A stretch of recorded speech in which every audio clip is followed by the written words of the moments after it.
ایوارا خوش بینرین چارپل مدیا و پیف تیوی امیر شب دیسا به حلقه کی نو و بدو میوان هجارا ازو هفکارم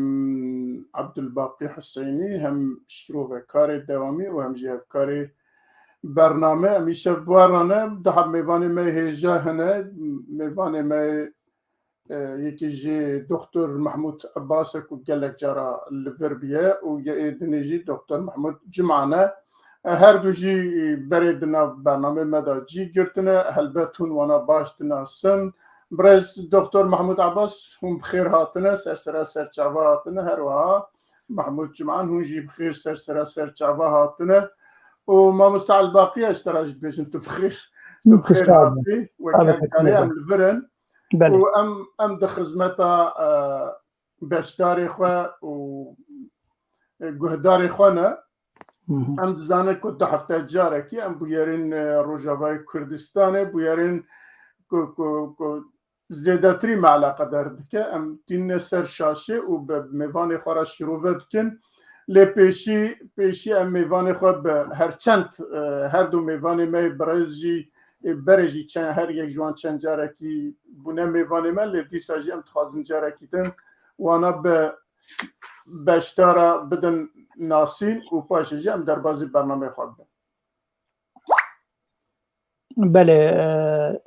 اسکارم بیجم ایوار باش تماشاوان هجا بناوی چارپل مدیا و پیف تیوی از خیراتنی بودکم و به میوان حد و میوان عزیز از حد و میوان بدم ناسین دسپیک امیل سر هرن جم دکتور محمد جمعان دکتور محمد جمعان شخل کمی روجاوای کردستانی گندکی گند کوبانی بگو من همی هند زانن کوبانی باجارکی نافداری رو ناف کردن روجاوده وی باجار رقا خوندنا خو توا کریو لور مایه لور مزم بویه تا بکالوريج لور ورگرتیه لیسا بزمان کردی باکر پاش رچویه بری خدای زانینگاه صوفیا لبلغاریا لور خوندنا خو توا کریه حتی گهای بلپلوکا دکتورا دواره قانون ده و دواره پیوندی ناو نتوی ده خوندی او دیپلوما خو ورگرتی وکی دیگه ام ماموست دکتور محمد جمعان نازکم روکی سیاست مدار چالکبانه اندام بیرو سیاسی پارتی اکیتی لکرد سوریایی کردستان سوریا و جميج في دركتية أوروبا صال 1990 لولاية النرويج دمينة وطن داشي نرويجية هر وكي ديجي نويساندن نوية ندواري سياسي ده بزمان كردي قوكالك جاراد چاپا منيا كردي بلاو دكه از باورم اف بون درباري دكتور محمد جمعان هقم ناوي بارتيات راس قوتي به هقم ناوي راس قوتي بتكارج مرسى راس بك راسته درسته دست خوش باش بو گزارتن خوش بله هر وکی دیجی میوانی می دوامین مروبکی ناس دکتور محمود عباس او جیش خلق می روجاوای کردستانیه لگوندکی دو رقام شلو جدایک بویه خوندنا خویا زانینگاه شامه لکولیجا توریه ده بش جغرافیا اوی لور بکالوریوس خلاص کریه پاش بری خدای اوکراینا زانینگاه خارکوف ماجستیر ورگرتی ده زانستن جغرافی ده پاش رچویه موسکو لور او دیپلوما خویا دکتورا دواره جغرافیا یا ابوری ورگرتی سال 1988 مروکی او جی چالاکبان نویسکار او یک جه کسین کو انجمن اجتماعی کردستانی سوریا ده سال 2006 لواشنطن هاد دامزراندن او یک جه دامزراندن بو هر وکی دیجی ایرورو جیگره سروک یکیتیا گشتیا نویسکار روزنامه‌نگاران کرد لسوریایه لهیوستن باجار ایرولو گلید مینه لولایت تکساس سازی اک چکر بون سازمان اک چکر بون سازمان کردی امریکی ایرولو اوج کسینکو او دامزراندن وکیلیجی اندام دریو بریاوی دی اندام که دریو بریاوی دی بصدان گوتاران بلاف کریت زمان کردستان عربی بقلك وكيديجي بري أنا بزمان روسي بلعب ذكر وهن وكيديجي بزمان إنجليزي قلك برتوكي هنا هين نهات نشاب كرن برشابينن أو جد الصالح 1991 لو أمريكا دمينة بجيهوية قالك زمان زانج بلي وآخر شهر زماني مقوت زماني عبريجي زاني وتركيجي وهنكي ألماني قورم دكتورة بون درباري زانيارين درباري تاقر شكينو تازه جم تشيبو بيش مربيش بله دنگي تاقرتي دكتور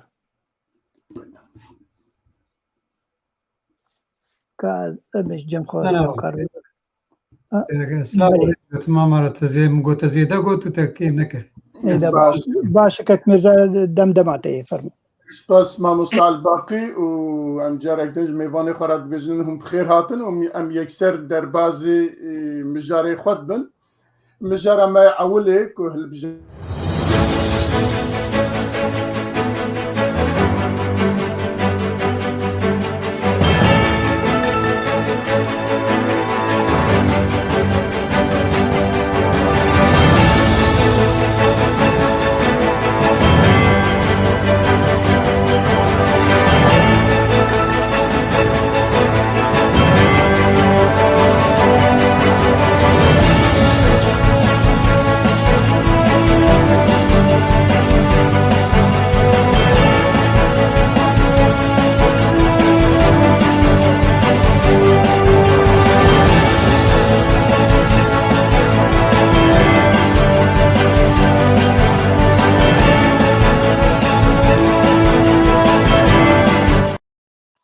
بله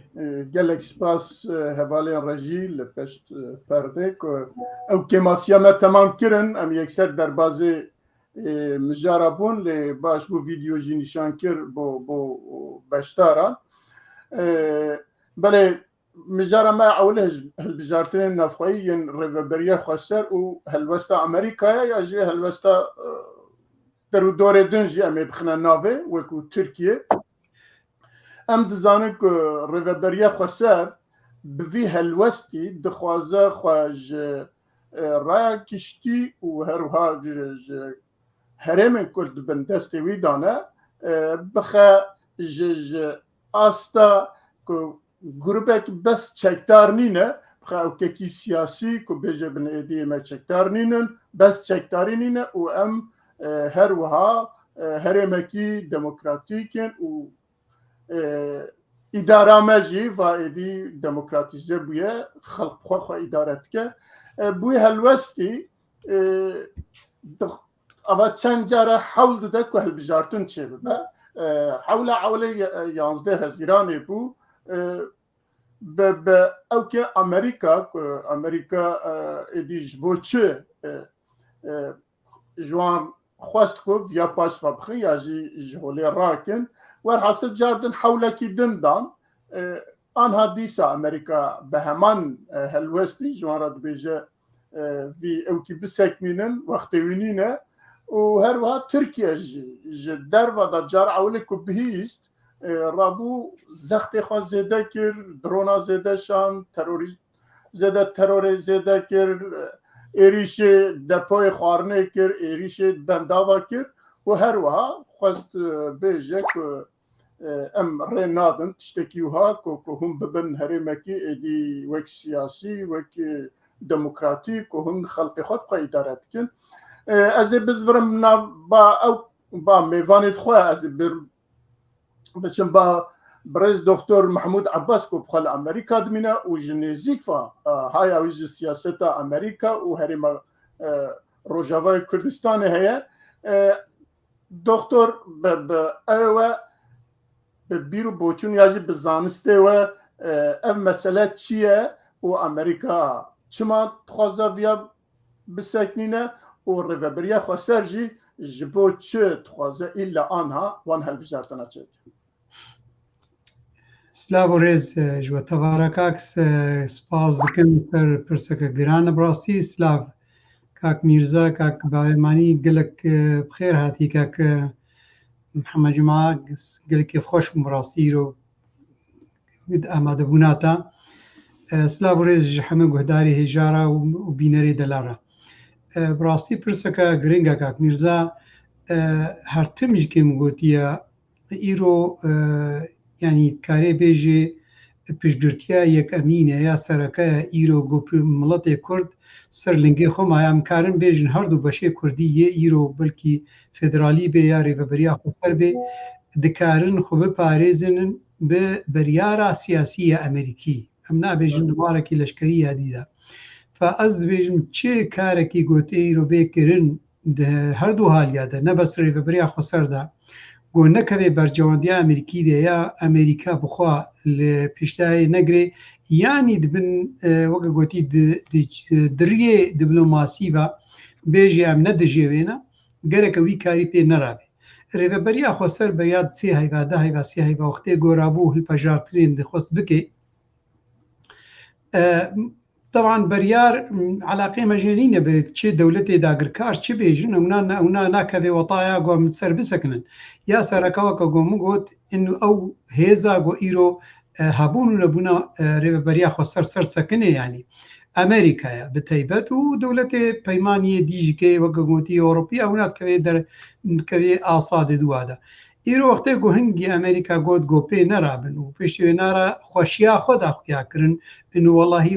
وە بپاش خست ینی وە پێ نەرابوون ئەو گەرەکە مەیزان لێ مەیزێنن و هەرتی سەر بسەکن و بەریارەکە بڕاستی ئەمریکا هەیژە هەبوو گەرەکە نەیکردن علاقەم ژێنینە چ بەرجەوەندی ئەمریکی تێدا چوون وەختێ گۆ بێر بوانە ینی چ فیشارێک گۆ سەر ئەمریکا هات نەکردن فیژارەی ترکی بن یە دەولەتی عەرەبا بن دەولەتی داگرکاری دی بن یەگۆ ئیرۆ پزگرێکا مڵەتێ کورد پشگرێکە گەگلێکی گرانە ژوارە و ناخوازن کوردیمە مەسەن مڵەتێ کورد تەبگەرا کوردی گاوەکێ پێش بخێ هەرتمیشکێت پێشایە دەبسەکنن لەبێدێ ئەمریکا نەد دژێ پێشەڕۆژە مڵەتێ کوردەیە ئەمریکا بتەیبەت بەرجەوەندیا وێنە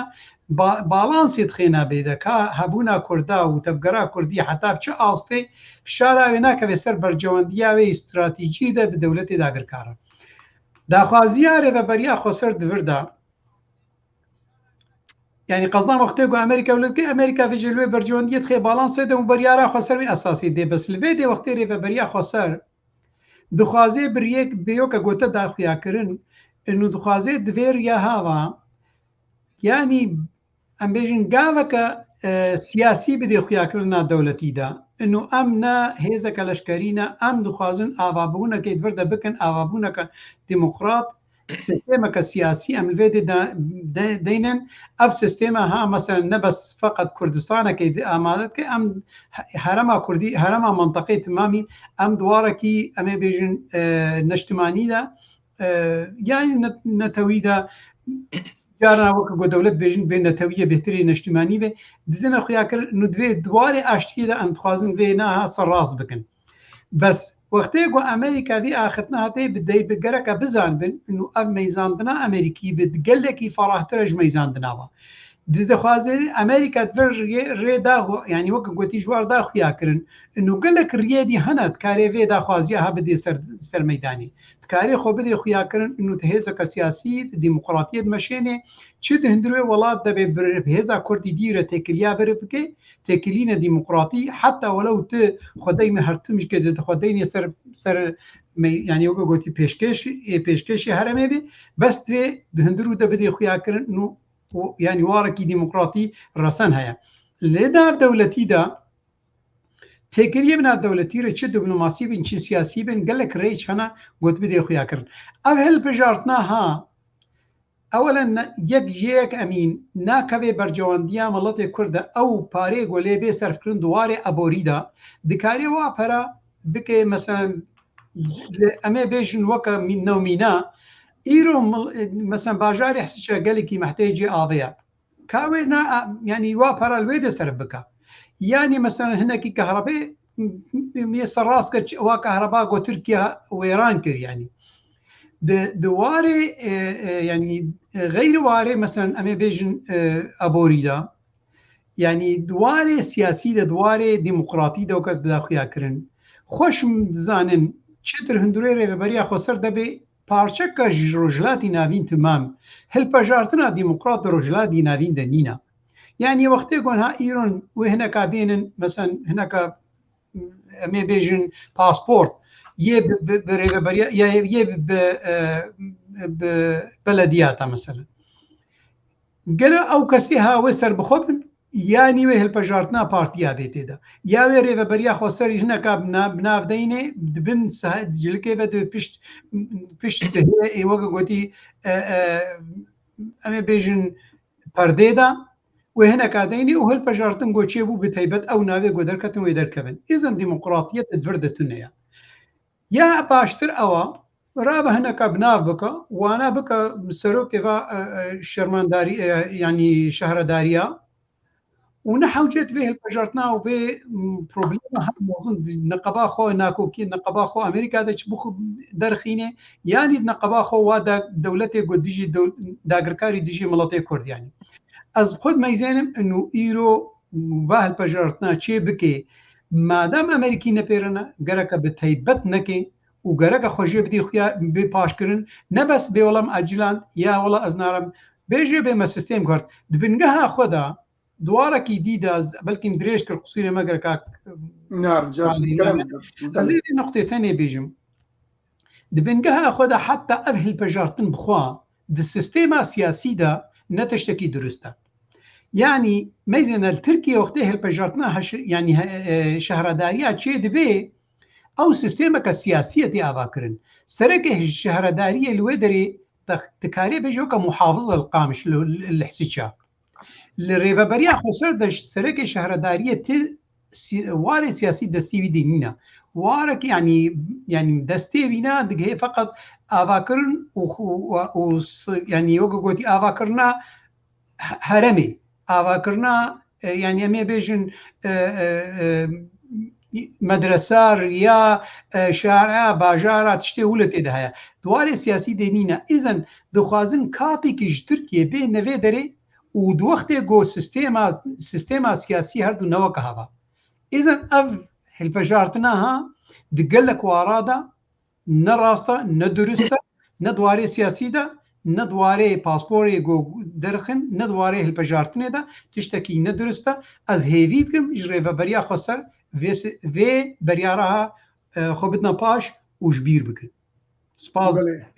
Spas doktor elbet pirsê me hene ez pêşî biçim ba Doktor Mehmed Cim'an hinek jî jê pirsim ku wek hem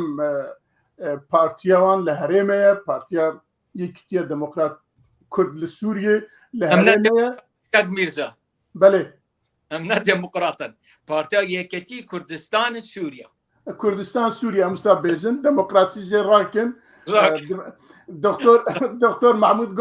got demokrasî li Rojhilata navî nîne ji bo wî em bêjin bi vî awa jî ne belê êwe yek hedefa rêveberiya xweser divir da çi ye hûn çawa dibînin û di du gelo bi rastî rewşa Rojavayê Kurdistanê ji aliyê siyasî ve navdewletî ve gelo amade nîne ji bo ku biçin îdareyekî demokratîk daynin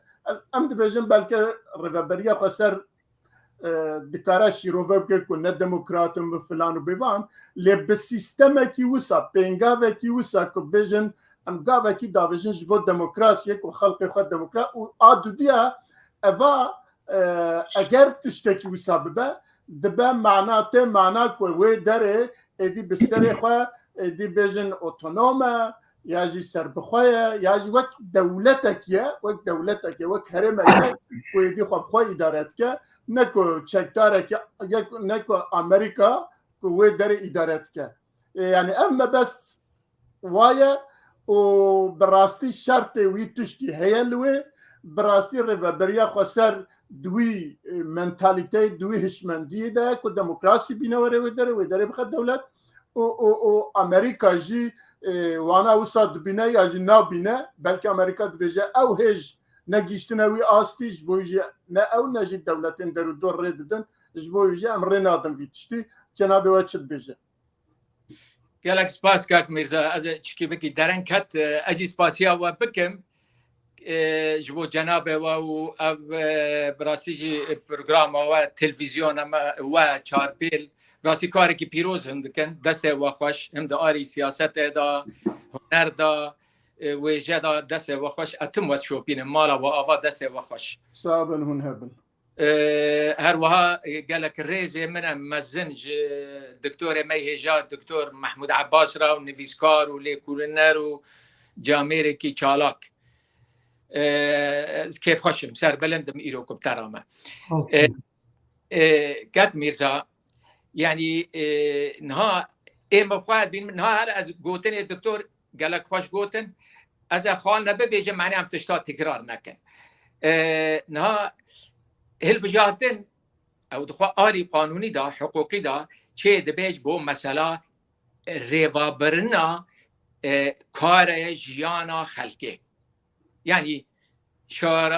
شهران و گندان ارنا ریوابرنا وکی جواکه لیهل بد اف روش گلو دوی کوی ایرو روشا کردستان سوریه تدایا روجاوای کردستانه تدايا افروش مساعده جبر او نبيجي اداره بخوا نبيجي او نابليته كرم انه قابك سياسيه او الي جدا امريكا د بلاوكا خدا كون نفسان نيراندنا خو ديار كل سفا هل بجارتنا انا قوت يك خالك جرين تداهات كنت بالاوي قوت ما ام نابینه یعنی ام هل بجارتن که سوریه دغازن که ام بیجن آشکاره به دموکرات به و هر وها وکی سوریه تبایی دغازن او آلی که تیشی تشتگیده گرین گو ما ام دغازن روشا سوری یعنی چاره سریع سوری دبه چاره شریع که سیاسی به لگوری بنگه قانونا 2254 ایرو اف روشا بیگ نهاتیه او آلی کی تیجی توازن بیجم یعنی اداره بره جاره که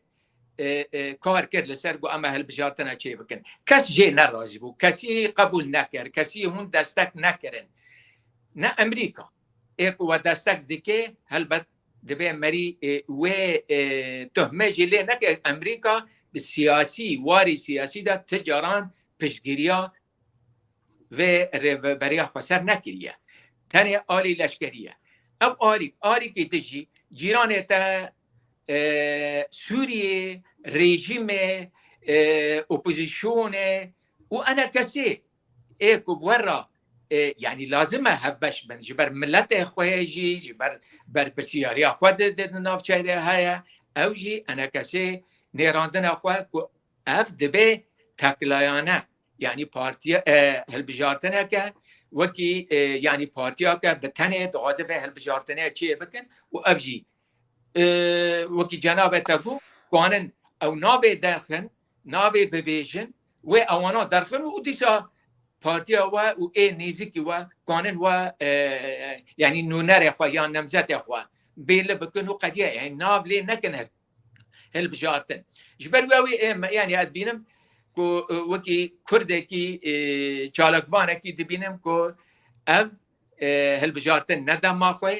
و ام دبینن کو اف چهار سریا که وها به سوری دا گریدایا ام بخوازن نخوازن ام پارچاک سوری نه ام خو راگرن جبو کو چاره سریا که هفبش ز سوریه را وره دیتن جبر کو دولت ایرو ادغازم و نقطه جی بیجم کو ایرو ته دوی ولاتی دا نبتنی ایرو چاره سریا سوریه گلک بدور کت دما کو ایران کت سوری بگور ایران کت روسیا کت ترکیه کت امریکا هر وها تیدایا یعنی تن نکانی ایدی بریار رابی به دست خوا چاره سریا نافچه خوا به وکی تدغازی به بیرو باوری خوا تدغازی ولو قبول نابه تشتکی هل بد گرینگر نکو ادبینم یعنی جبو شاجی فهم نبه ایرو امریکا ذاته لیده که کفا هل بجارتنه چه نبه مجید به باوری دامه که امریکا هل بد دورا ترکی دوره هیا دبه که قبول نکه جبر ترکی دبینه که اف ریبری تم شاندن آری پکه دا جبر وی هاوی به ور روشه به ور ناوان به ور فرما اداره قبول نکن جبر ويجي نهاتي قبول كرنا. بله قال لك سباس الزبين با برز عبد الباقي ما مستع الباقي ام دزان ياجي ام از بخواد پیش بین دکم که ریوبریا خسر بوی پنگاوی تخوازه وک دسپیکی داجی من او کر دخوازه روشکی سیاسی بده هرمه که بیجه هرم ایدی او که وک امریکا دبی بس جالی چکداری و ایمن پیوندی مبوان رهیه وکی ده آلی سیاسی که تشتکی منینه او انا جی تخوازن جوی خلاص بن یا جوی پیوی بک لبشت خود بهلن بوی پنگاوی که بچن هالبجارتنا لهرمن که او دبیجن بچن هالبجارتنا ولوی روشکی سیاسی بدنا هرمه یک اوا براستی لهرمه آنها لاتمسفرا سیاست هرمه تیانا دو آدنه انا کسی که دسپی که دا گو از بوی آوای قبول ناکم امی بویکوت کن هر وا امریکا دبیجه ایدی خوازه کرد یاجی او ریوبریاس سرخوا کد بیجه بس وقت شکتار لباوی بمینن یاجی پلان و پروژه که امریکا یاجی پیش دیتنه که امریکا هیا که روشکی سیاسی بده هرمه یاجی تنه بلکه جبویجی دبیجه از قبول ناکم جناب تا چه بیجه جبویه بله سپاس کک میرزا براستی هر دو هوالان دکتور محمود عباس هر وکی دکتور محمد جبعان قلک تشتانین زمان ادجی هنکی جب خلی زیده بکم اتمسفر و گوتا آنی زمان نا اتمسفر ایرو رو هگر امن روشا کردستان روجاوه بنر آنجی لهریم گود بن دسته حسده دنه ابدا او پیکاتین لور نلهفن يعني هگر ام دست بکن جم کرده ام بیجن پارتیا پیاده و پارتیان گریدای به انکسیبه حتی ایرو نگیان انت انجامه بهفدور کار بکن کار بن واهل بجارتنا بهفدور الدارخن لقل بيكاتين يقول ورد عرب چه مسيحي بن او تني يعني او اتموسفير تني بيدا نابه هر وقت يجي قالك ناكوكيد نابرا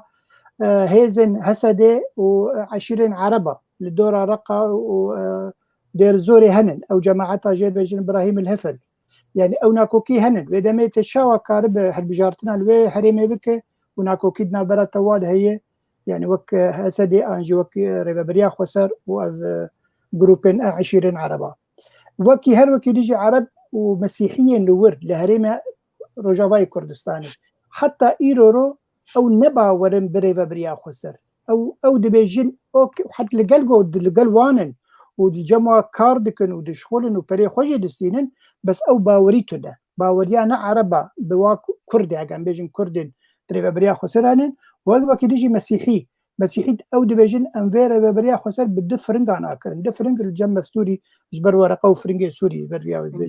يعني او نارين جموا هي امريكا في دي من ادمينه امريكا وقت دما في دي من ادمينه معناتها اتموسفير حمل نزل على نكار تشتكي وها ايرورول دارك به اد دوا امريكا وقت بيج اوكي باهل بجارتناره ديمك بيشروجي دي في بيج اف ريفابريا خسر اف هريمها ایرو از لورم کرک تشتکی سر بخواه دست اناتومی و دست خو بخه آنجی کاری به تشتکی بالکش او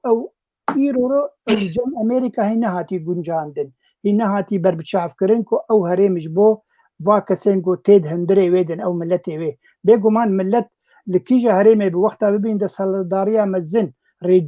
رژیم دولتی نکار به اداره بکه و بخو اداره خو بکن ریوبریا که بو خو بکن لبري امريكا ويجي نابين دبي ريبريا خسر كو كارب ايرورو و هالبجارتنا شي بكش بر حمي بيكاتين قولوي هريمي دي نلسر هبل تشتكي دي از كارم بيجم ريجيم بخوا لور هي يعني وقت اجان بيجن تشيل سيتشا انش شل قامش له او جربه شار كنارن امنيه دولتي لور هنن تشاوا كارب هالبجارتنا كيتشيك وبشك جد ريجيم الجمتد هريمي دي يعني اجينا كنت مزنه قالك مزنه بلي بري انا جي ريبابريا خسر هالبجارتنا كر بيشتيكو بيمانا دهوك يا داوي تشيبو قوتن اوكي ام هردو الهبدو هاتن تشي بارتيين بيدي في غريداي وتشي بارتيين انا كسيغو ام هالبجارتنا كتشيكن رابوانه کسی دوی دمه دجوار کو باورم 2014 بو 15 بو گو دم گلکی زویه بهلین هم دو سه ماه هم کاربن هیدی رکلامه که بو خودشه بکن گوت نه ایرو سبا قراره مثل به هالبجارتنا چکن وکی دیجی همی کسین و گوت تجی کرم کر حوالی خو کرن سروکی و کومینای آنجی بلدیات آیه و گو خلاص ابو هالبجارتن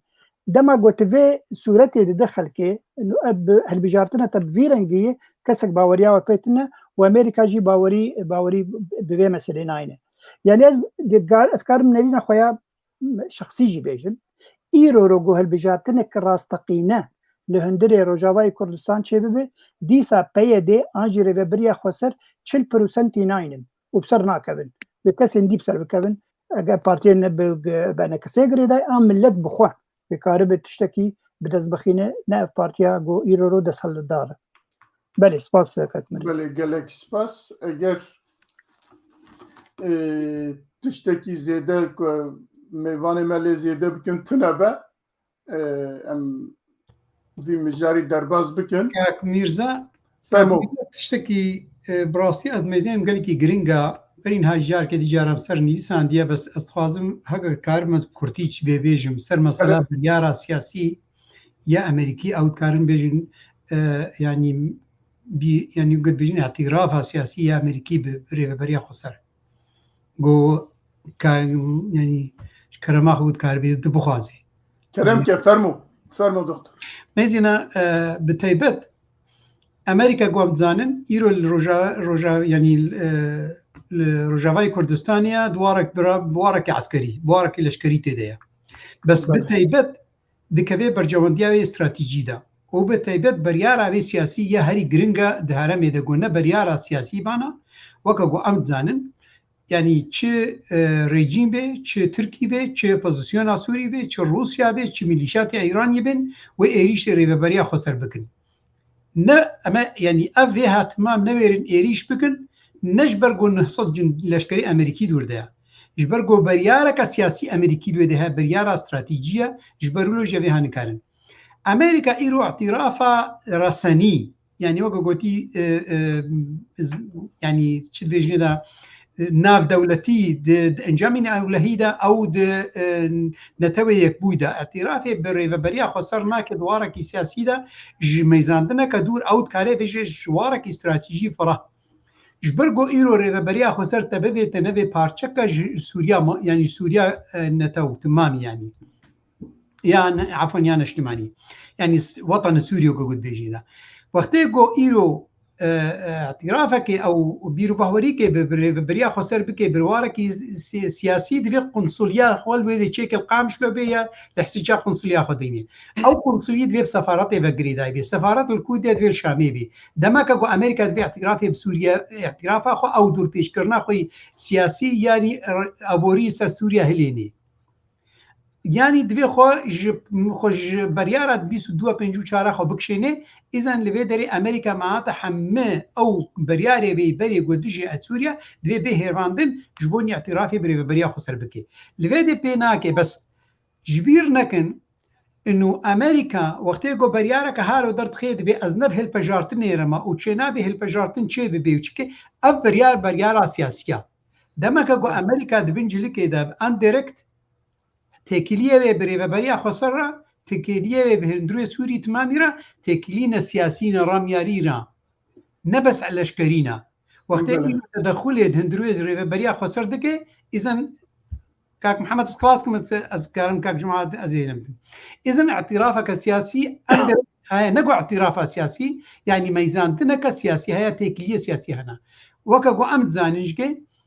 بربرسيارا ريبريا خسر الفيدي الواشنطن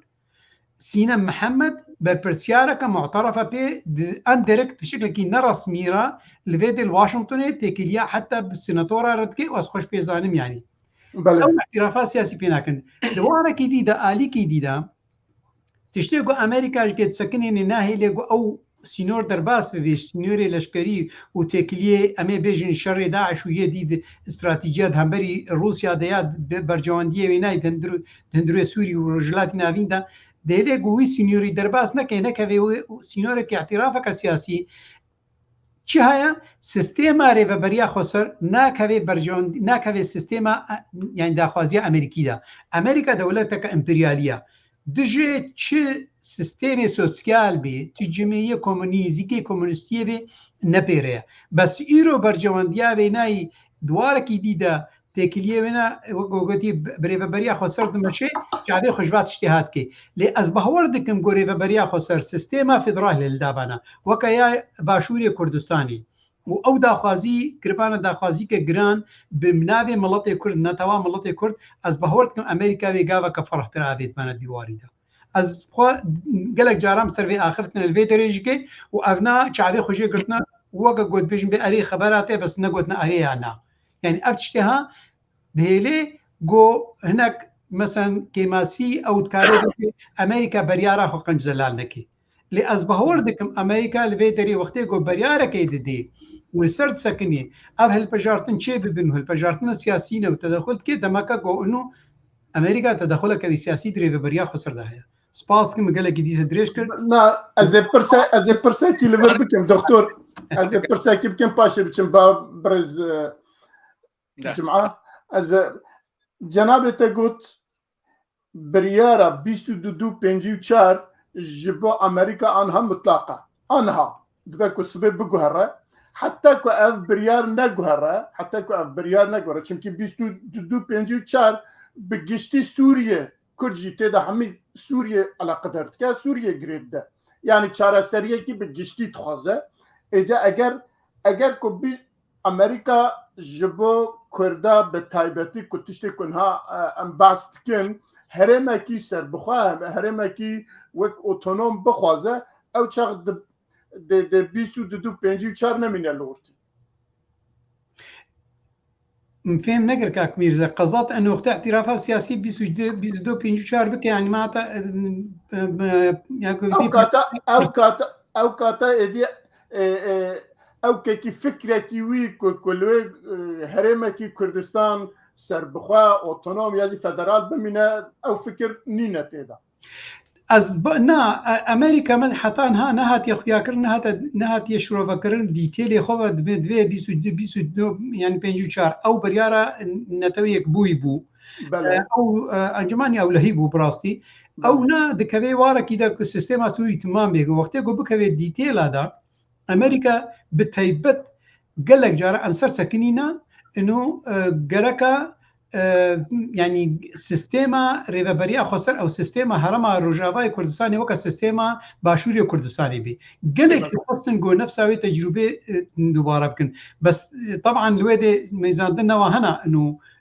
نەبەس هێزا کوردی ڕێڤەبەریە خۆسەر تەنێ تێ دەبێت دوێ ئەنجەمانی ئەولەهەیە ئەو هێزا کوردی دی ینی حتا هەنگی تێبیرا وەختێ ئەنجمانی ئەولای وەختێک و ئەنجمان نەشتمانی ینی ئەنجمانە نەشتمانیە کوردستانی مەلبێدی ئامادە کرد مادەمەرزراندن واشنگتۆنێ ئەوانە حەسێت کرد ئەو ئەنجمانی نیشتمانی کوردستانی یەک ji هێزی کوردی گۆگەرەکە ئامادە ببێت ئاواکردنا کوردستانی دەیانی پێشە ڕۆژە کوردستانە ڕۆژاوا دەیانی ئەو هێزا کوردی گەلێک فەڕاحتر دمێزێنش بە هەردوو بەشاتەنی ئەس بەهەوەر دکم گۆ بکەوێتی تێلادا دیسان گەزی دووبارە بکەم وەختێ سیستێما فیدرال بێ هێلدان ئەس بەهەوەرکم ئەمریکای پێشگرتیای بکە و حتا رووسیا ژوێ نەدژیوێ بێ بنگەلێکی سپاس برز محمد جمعە تشتێکی کورد جەنابێتە بێژە مابوو بەڵێ وەڵا هەیە کەرەمکە هەلبەت ینی بریارên دەولەتان وەختێک کون بەلاڤۆکەکە خوا دەرخست ئەمریکا باوەریە من ینی نێ کۆمەریە هەرێ تەرجەمە بکێ یا وەکی بێژێ وەرگەرینێ بە ڕەنگێکی دەن ئیرۆ ji ber ez helbet kesê ku temaşevanên hêjal me gudare dikin dibe merî yanî nekevne wê fikrê wê xeyalê ku îro aha siyasetmedarê me dibêjine ku îmkanî heye ya şeklek bi şeklê pênasîna siyasî bi îdare heye ev tiştin ne ez wekî yani qanûn nasek tiştan wekî heye dixwînim tiştekî resmî qanûnî tune resmî siyasî tune ne bira em wê kêfxweşî nedin ku bêjin eger ku federalî be eger كوهابا اگر كوهابا او تشتنتنا ليه ايرو امريكا نش كسي دترسي نش كسي شرم دكه برجواندي خوا لكه درنه وولو بك او يك حالا ديانو جرينج امريكا او قانونا كو دركتي جي انجمنا يا اولكاريا نافنتوي امريكا هنا دولتك هر هيزن مزنه او قانونه دغازه بسفينه دغازه بمشينه دغازه لسر سوريا بهمو وره بيك آنين وجاره ومسألة ناكج بر أمريكا ماكي مگو برجامندی خودنیره و بتن الإدارة که نسبینه که او إدارة ایرو هندره خدا نه ديمقراطة نه او تشتي ام وجاره اما ورن لسر و مسئله که تشتي هندر داد ماشن سر مسئله مافي مروفان سر کار نه ديمقراط بيكتين يعني تشتي که ولو رسمي آشکاره تننه بر پرسیار خواه لأمریکا نرسمینه و جارش فرا اعلام که خواه قوین هنه دغازن خلقه میجی وان بگوهرن که بیجن ام يعني وكيل بي تديب بقوتني عربي نافد بيجن بي أمبونات إدارة أمر الواقع بله يعني أفروشا دبي براسيجي ام آشکارا که بکو که روش به ویر رنگی نهاتی قبول کردنه جکسیدا و هر واه البته یا امریکا پشگیری وان کو بچاکان دکه يعني البته انا غاجي بود دريج بكم نا دولت جيران را نا اپوزيشن را نا ريجيم را نا امريكا را نا روسيا يعني آشکارا بود دريج كاك ميرزا نيف دقة زي اشتغالي كبير كاك محمد جماعة مختي قال مبحثة فيدرالية كر ما سر آستا تيكلير سراساني قوم بأمريكا ركرنا دبن نابي انجماني نجتماني كردستاني يا واشنطني 2006 تيكلية ما وجباتي ما مظن چي بونا سر مستوى سيناتورا حتى يعني كونغرس أمريكي بخودها مبداني جبات چي بونا السيستم فيدرال مقترح كريه وانا قبول كريه 2012 جبينا كفرح هاتا دانين الواشنطني دي سنكي او سيستم فيدرال بتيبت ما هنجي داني حتى السيستم اخفتن سر هاتا كرن انه اف جغرافيا ويقرك بقهي بحراس بي طبعا جرك ديتيلا بناك مواقف خاصيه ده 2012 دي سنكي دجيجيكو اماده بون دويج كوميتا امريكي قوتي اماده بو طبعا آلية وزارتها بدربها يا أمريكي بو ووزارتها كديبة ناخذ من نابي بيجم أو تدجي آمادة بو كوميتا نديج هناك الدولة كديج تدا آمادة بو أو أنا ديس الدجي بينر بالعكس بيش قرتيا بكر أو جهانتنا هنا حتى بحراس بي نبر يا راما بو أو ندا خوازي ما بو دا خوازي أو بو أواجد جول بن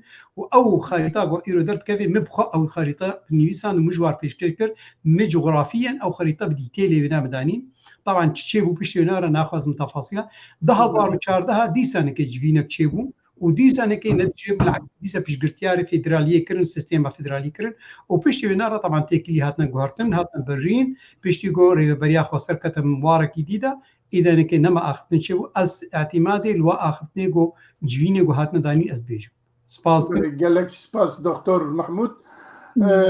ما مستعد باقي تشتكي كتلازي دبكي بله براستی گلک هوال هجا کومنتاری خونی فساندن بله تشتکی دبیجه گل کی بالکش کاسی یوسف سلاورز بوی نفس کار کی می کرده دبیجه دبی شرط مرجع البجارتنه بری هر تشتی هبن یا دو دبی اگر ریبا بریا خسر گرک کمانی پیوندی ویل گل جیرانی هاویر دورای باش به حتی کار به ویل بجارتنه الداخل براستی جنرینک بالکشه دكتور صلاح حدو برسكي دكتور محمود دبي باشا او بيوندين هاجر بيجن هسدي دقال امريكانا جي دولتنا نتويه قول سوريانا شما حميد شي زلالنا كج من لتره يعني مثلا بس مسألة لشكرية انا قد تشتكي سياسية بتشما اشكرنا كجبو ملت ويرو روك قالك عرب حنكي خب ريفابريا خسر دكن دبيجي هاجر امريكان جور دركبن معناتها باي باي ريفابريا خسر نامني يكسر يعني جرك بقى مثلا اشكالها بك هوالك ديجي هي محمد نزير جاليري دبسلابو ريج ورا هميان لروجاواي كردستان جبونا كردان دواري سياسي ده دا اجندا امریکا دا توستاتو هي اگر تونه چما يعني ذكرم درس بدم بلز كميرزا يعني بله کرم کت سربورا كردستان باشوري كردستان يعني قلكي بالكيش بو بربچابو دما جو رفراندوم چبو نهج جو كردستان چبو امريكا وبريطانيا نهج جو كردستان چبو اگر او اجنده سري و دولت روجابه هبن چه امریکا بن چه اوروپا بدم بهشتانه جو كيماني كردستان باشور چبو بنا پاش بري خو بدن كردستان روجابه بله از گمانم حتی ایرورو وقت مسئله سیاسی امریکا ند بالاوی ده گو کردستانه که لروجاوای کردستانه لدار خان چه بکن بله که مرزا از یک پرتیز برسفاک صالح دو بدم یعنی براستی من گوته بقیم بحثاوی کر مزینها باشوری کردستانی وکا هرمکا فدرال انجمانی اولهیده و نتوا یک بویده اعترافه که رسمی سرسانی پیر هیا قنصلية دولتها تمامي الودي هيا ريفابريا خسر إيرو هيرا حتى ببيت نبي بارشكا دهندروي سوريا ياقو نتوايك بويدة دون اجتماعي أو لهيدة يعني هي اعتراف نبوي نبوزيشنا سوري نب إدلبي نب مناطقي ياقو بندستي ميليشياتي تركيا هي اعترافي بوانهاتنا نبارشنا الحالي خونا أف وارك عسكرية أمريكا دواري سياسي دا نكاري سينوري أنجماني أولهية نجتماع يعني نتوي يقبوي درباسكي وري اعترافك سياسي يا تكلية سياسي ذكري بريفا بريا خسر بكي دو وقت جو إذا كارن قل هي بكن حتى أنجماني أولهية روسيا الصين دولتي دي تمام كارن بيجن بي تهاتي تخازي دولتك نوت آباك دويدي دا أف يعني تشتكي سياسية رسانية نايكرن يعني بس قالوا باسبوري أمريكي وزارة خارجية چند جارة هاتنا سوري دبن سها هنا كديدا چقاسي مثلا يعني كوميتي أمريكي كردا چونا هاتنا أمريكا الفيدري ما چقا تكليكريا يعني وقتيقو اعترافها سياسي بيكرن از بهورتكم قافك قالك فراجر يعني اضبط بهورتكم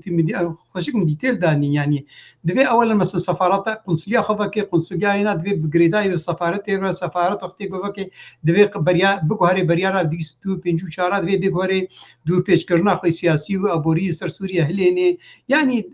قالك قاوي هانتي حتى بقي واري تكاري بيجي وقتي قد بن سهيدا او دكاري سر ميديا امريكا تجاره ناي اعتراف سياسي بريفابريا خسر ناكي حتى جو سوريا دبي واري هذا بيوكا كاك محمد جمعه خوشك داخل كرن انه امريكا بهتر ديتيلات ميزيني يعني بريارا وقتي داوكا كاك محمد جمعه الدكتور قلت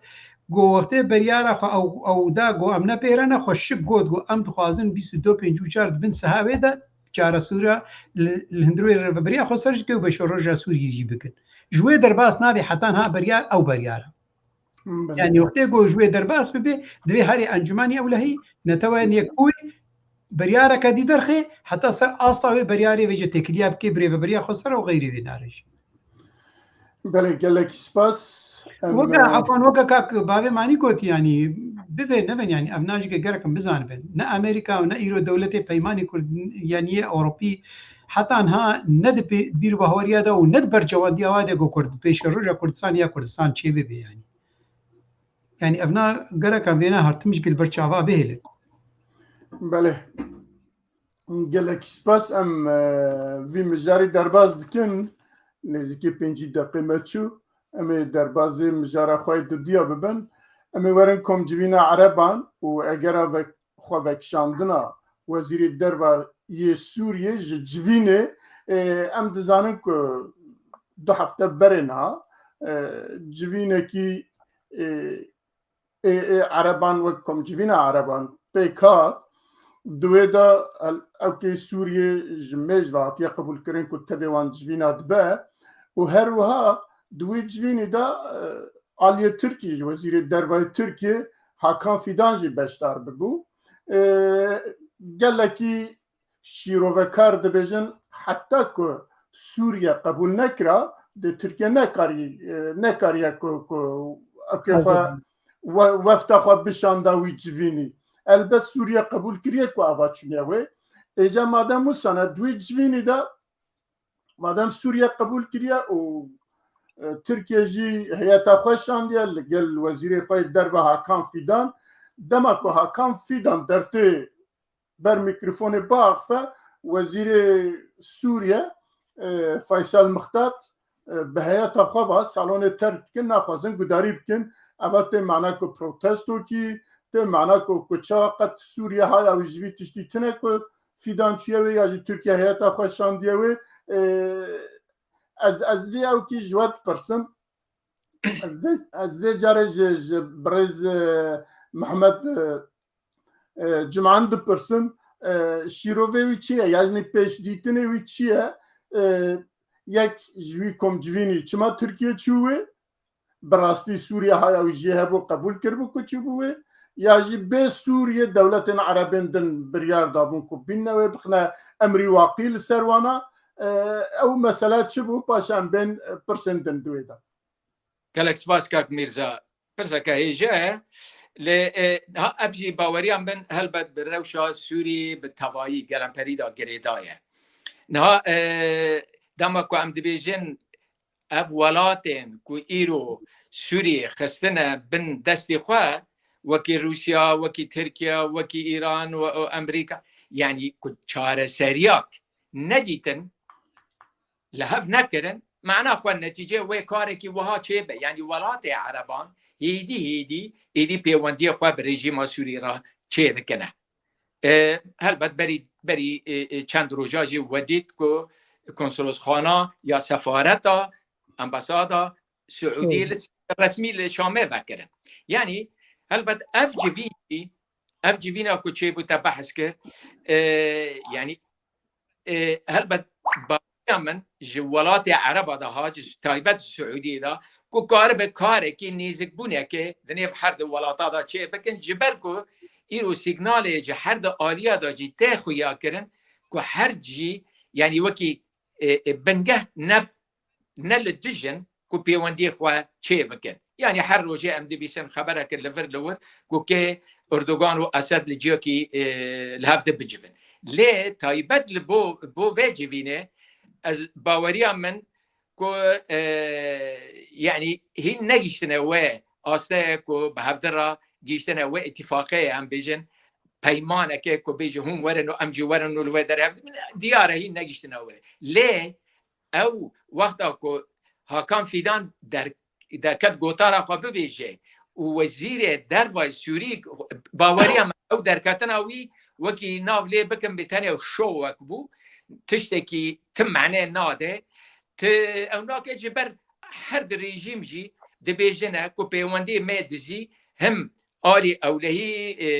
ریخستن وانا ام بیجن ای بدزی کو لشکری کو بچرنگی های پیوندی وهنه یعنی اف در کتنا اف شوا تنه جبو ملت خواه جبو جمهوری هنک عرب کل ایرو لترکی دبینن کو کارکی یعنی نباش کو لتجي عربات كان جبو ملتي كخوا زياده چه بك گرمتر بك کو ام هنه اما خورتن امکانش ترکیه را بیجنا باوری هم تشتکی ده زیاده تننه و تجاره جی نه فایده نه قزنجا یعنی سوریه تناینه و کاری و هاشی بله گلکی سپاس از بین با میوان خود دکتر محمود برز دکتر محمود جناب و باش تزانه که دولت دنا برجواندی خدا دوست تم دوست یا جی دجمن تم دجمن تمنه هر گب اوت کاره لگور برجواندی لگور منفعتا بگوهره ایرو دجمن سبت کاره به دوست و ده وان چند ساله های داوی ده به تایبت لترکیه ام دبینن که وقتا که ترکیه لدش مصره چارتلیه خواه راد کر رابعه راد کر و تشند مکش بو مصرید گود هر واج بو بشر اساد 2011 حتی وی داویه ها تشنم حتی ناوی اساد جین راست ندخوندن گوتن اساد اجبر او قصا کل دجاتید کرن لی اواد دمکه ترکیه به مصره را لهم هات چند روز بره سروکی مصر لترکیه بود به هفرا پروتوکولا چکرن پروتوکولا امضا کردن براستی ترکیه سوریه یعنی سوریه نه ترکیه چت خوازه که دبیجه ترکیه برا پیشی دبیجه برا ترکیه همیشه سوریه در که پاشه ایجا چند خالدن داتینت به جنها بحوجنا كام تكرم بانتشتا باخفن حتى كو ام لهف بكن والحاصل وتركيا جي چار خاله خواه داویه دانیه ورتد بید لگور وان چار خاله اوا جبو من مسئول کرن حتی سوریه وانا بجینه نه یکی جید بکو بتمی او که کردان نمینه لوه چکتارین کرده و سنور ورم پاراستن ادنه دوید چیه بریارا کنسه یکتیا ملتا که دبیجه 22-54 دوی اور نجی و پاشه جی نظام روشا پنابره و روشا نافخواه دبی وانا بجی بینم پاشه امتکارن هم عسکری خواه او که خواه وی داره والا بکن جناب تا چه بیجش بمانشت دنگی تا بریه دنگ بریم سپاس دکم براستی میزنه ترکیه بهارت ما بریا 12 ساله جاره کدی جامده بو 12 ساله بنها جاره دوای بقی جاره دی جامده بس نه بشو راسنیو که جاری یعنی وقت گوته آماده کر یعنی ماجا پیکر از بهارت کم گودا خوازی سوری نبانه کرک بری جبینی کاری و بیج بی از قبول ناکم مثلا شاندا ترکی وری آماده ببیدید قبول كر بس او ينا هيفيت كر خجايا تشتن قفتوقون آخفتن بري هاتيا كرن دي جبيني دي بري جبيني دا خوازية تركي دي سنة وقا قوتي راساني دانا پیشکش سوري را وبلكي دا خجايا كرن يعني شان دا امي تركي دا خجايا كرن ان وقا قوتا قوت شفا هر چار خالا قو بيك نوينن هم بيك نوين امش سوري خوناك شل ما إذا سوري دبن فشارة روسيا دا بريا دمكي مدی گو سوری نماد بیجید به والله لازمه لشکری ترکی خو بکشینه ام دخوازن گوش ترکی یعنی بیر بهواری که بده او ضمانه که بده دبن سا روسیا دا یا دبن سا دولتنا عربی دا انو پیش گولف هاتنک پیکرن گرک خو لشکری خو جوی هرمی بکشین یعنی کرد سوری بکشینه بله طبعا از بهوار دکم اف کشاندنا وزیر خارجی انها نامکش ترکی را انو او داخوازیا گوما گوت ضمانه بده امن ما قبول کن گرکا وقتی گو تکیلی بین کرن دست پی که دا بدنا خویا کرن انو لازم خو بیک شاندن یعنی کشاندن هبه چه پارچن بین لشکری ترک چه بگشتی به یعنی خاله از بقی وزیر خارجی نامکشیاند انه او داخوازی ترکی قبول ناکن جبرگو يعني از بهور دکم گو نور سروک سوریا و بخوا يعني کاری بیجه بریارا ایرانی یا گو بهتره وینا رولا خود مشین دندروی رژیمه فشار دا ناکوی برجواندی میلیشیات ایرانی و داخوازی ایرانی هرمه ده يعني وقتی گو صبح با اپوزیسیون سوری خورد ببی و هی ترکی دا عرده ده بی دمك جو او ناكوي برجوانديا ايراني وسوري بخده يعني اللي دري وقت يعني وقت جو سوري اما بيجن وقت جو سوري وري شري قصدي بكي بتيبت خش ثاني جو انه او شري قصدي ني قصدي شري امريكا تكرن وقت جو شري امريكا بكرن هنجي ذهبون نبونا رجيما بشار اسد كبير مطرسي كده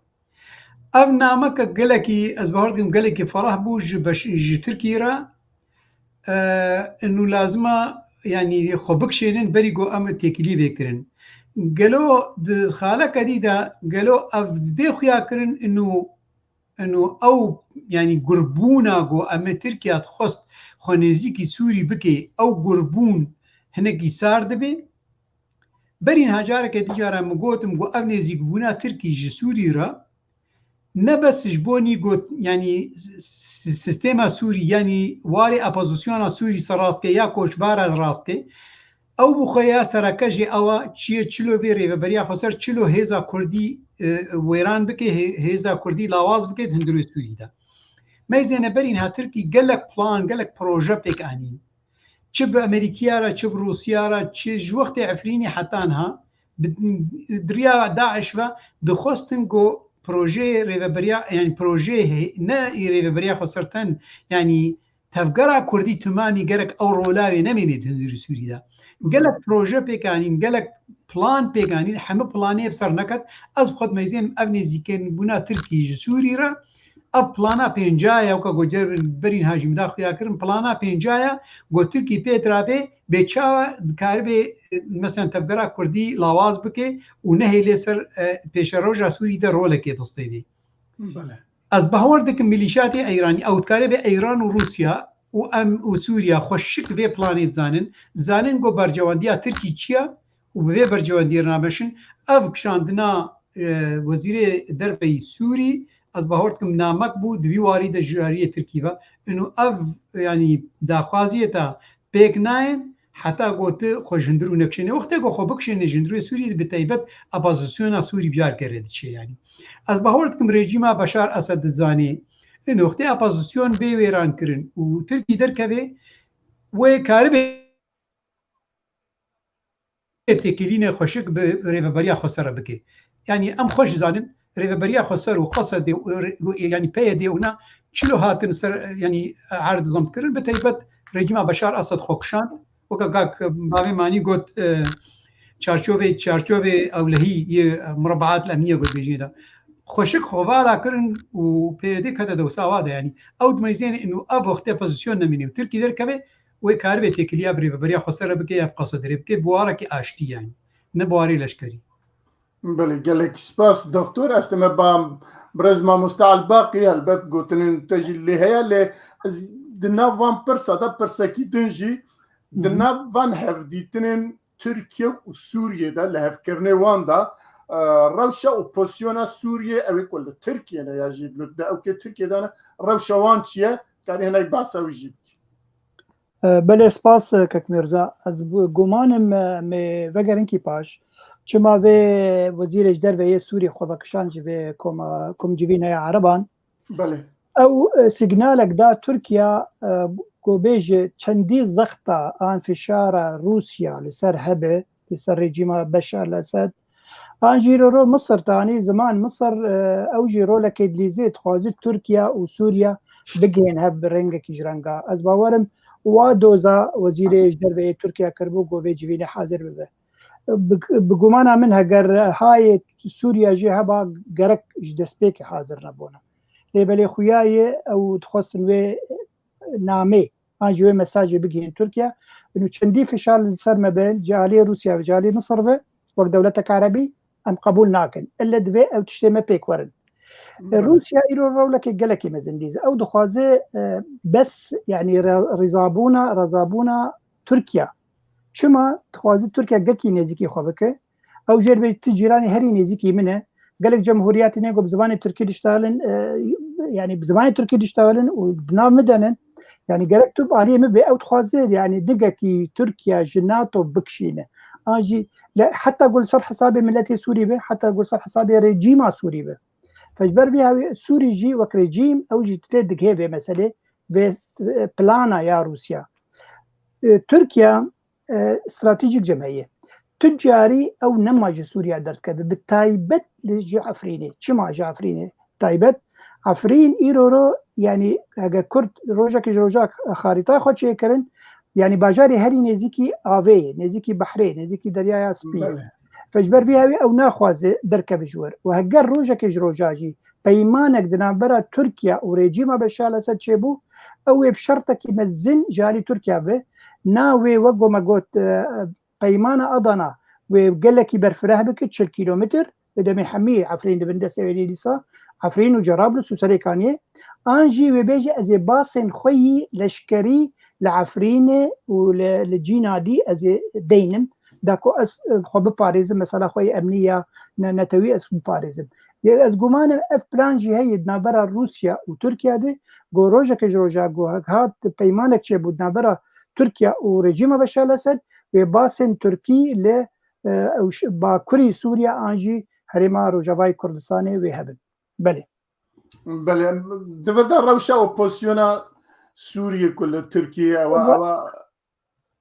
او يعني تشتكي مديا جهاني رو بيجد ايرو تركي هيدي جوي مثلا بوزيسيون جي خلاص ده يعني اگر برجواندين تركي بقداندن بريجيم بشار الاسد او همي بوزيسيون يعني بر بالشعب نابينه حتى دبيجن ولو مبهيز قويرو تركي قال لك اوبوزيسيون سوري بدكشينا انجي دبي كردستان باشور لهريما سنجاري او نزاوك بلانك سري ود هيك او شر بكك الوربكه ان تشبكه وقال لك اجي رازي دك وقدر جوار بكريد ومقارن جيكي ديش خور ببينن او جوار تيغوتن بيغومان يعني او كار برنجكي ارزان في اوبوزيسيون حمكي بسبير بريجيم بشار الاسد دما غوبرديون تركيا بيكورن بله gelek spas eğer her dum mevanemet tiştekî ku li ser vî mijarî zêde bêjin tune be em viya jî derbas از تشتكي كن لسر مثلا فيداوي سر اوبوزيشن باوريا من ايرو هلبت كات ميرزا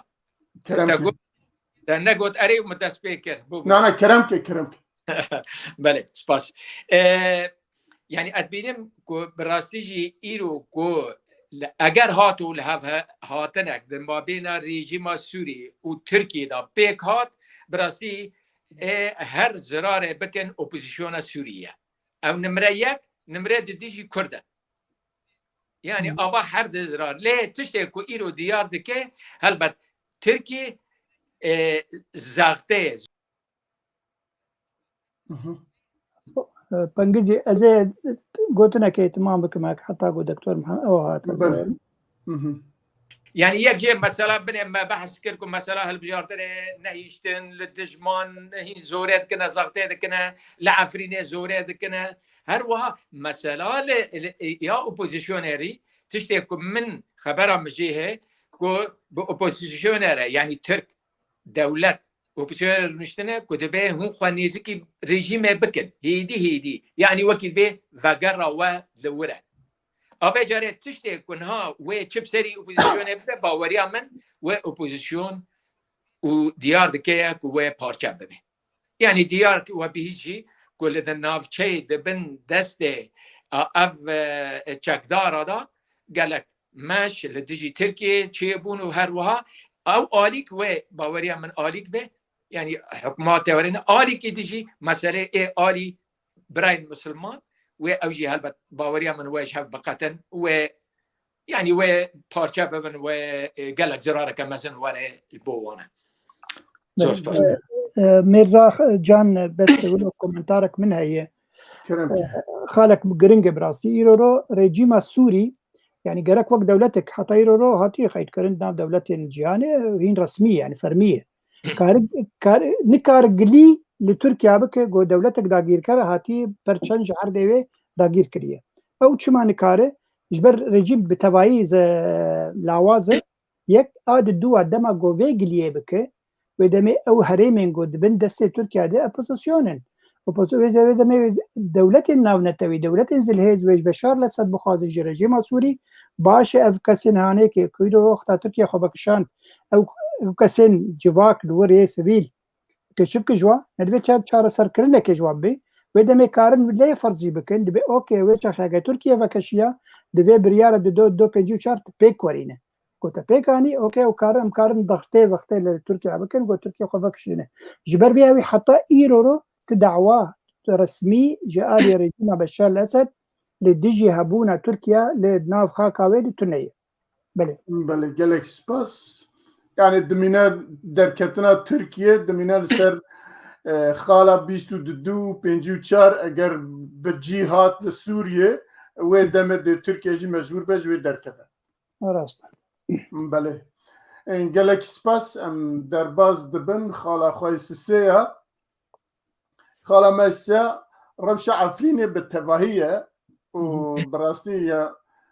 يا طيبات جي قندي كارخيك أبا حفتك يا ده روجة يعني هالبت أو كوية درجة أما ده حفتة هاي داوية كراساتك مازن لوي بيكاتية أما بقيشتي عفرينة باخفن عفرين أبا 8 سالة 9 سالة دبن أو كي تركيا ده أو تشكدارن تركيا كلوي ببرلوي تشكداري تكن وكاري تركيا تكن لوي همان روج نینه کو لسر خلقه لسر زویه خلقه لسر دار خلقه لسر جیان خلقه زورداری دکن و بیجه ناني وانج دستي وان دستين آبان دبرن وتتعداي نامنك وحتى نها جوارنا كنا ودكو جنجي وانا جي بيستيكو چنجاركي اوكي كشتني جي دويدا تشيبيه وخلق جي بيچاره دمينه جوي دربه جوي درته جوي كشتكه اما ج واشنطن وياجي جا امريكا بقى ام بپرسن برز دكتور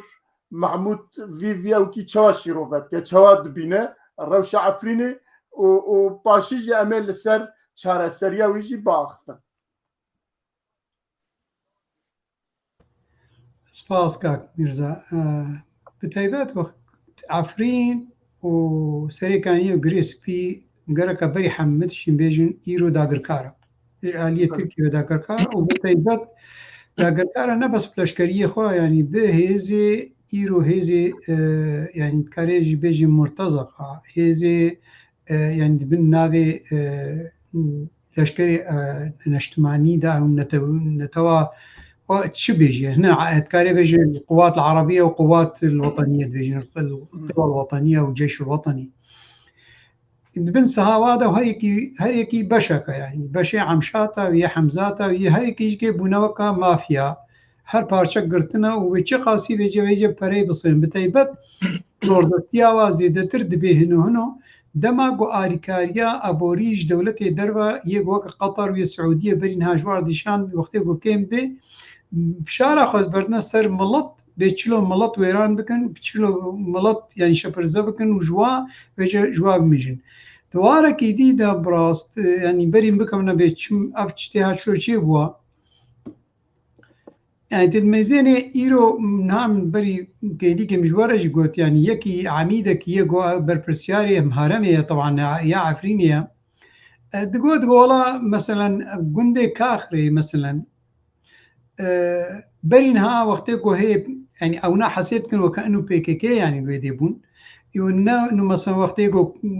يستري صدينوت ونه كرد بون دكو كنت مام دصدو بينجه كاستي دبو انها بونا تقريبا 400 حتى 500 كاسيتي ده سير بينا بونا عرب يعني او نومينكش عفريني تمامي افكسيها قوتين ويدري بطيبت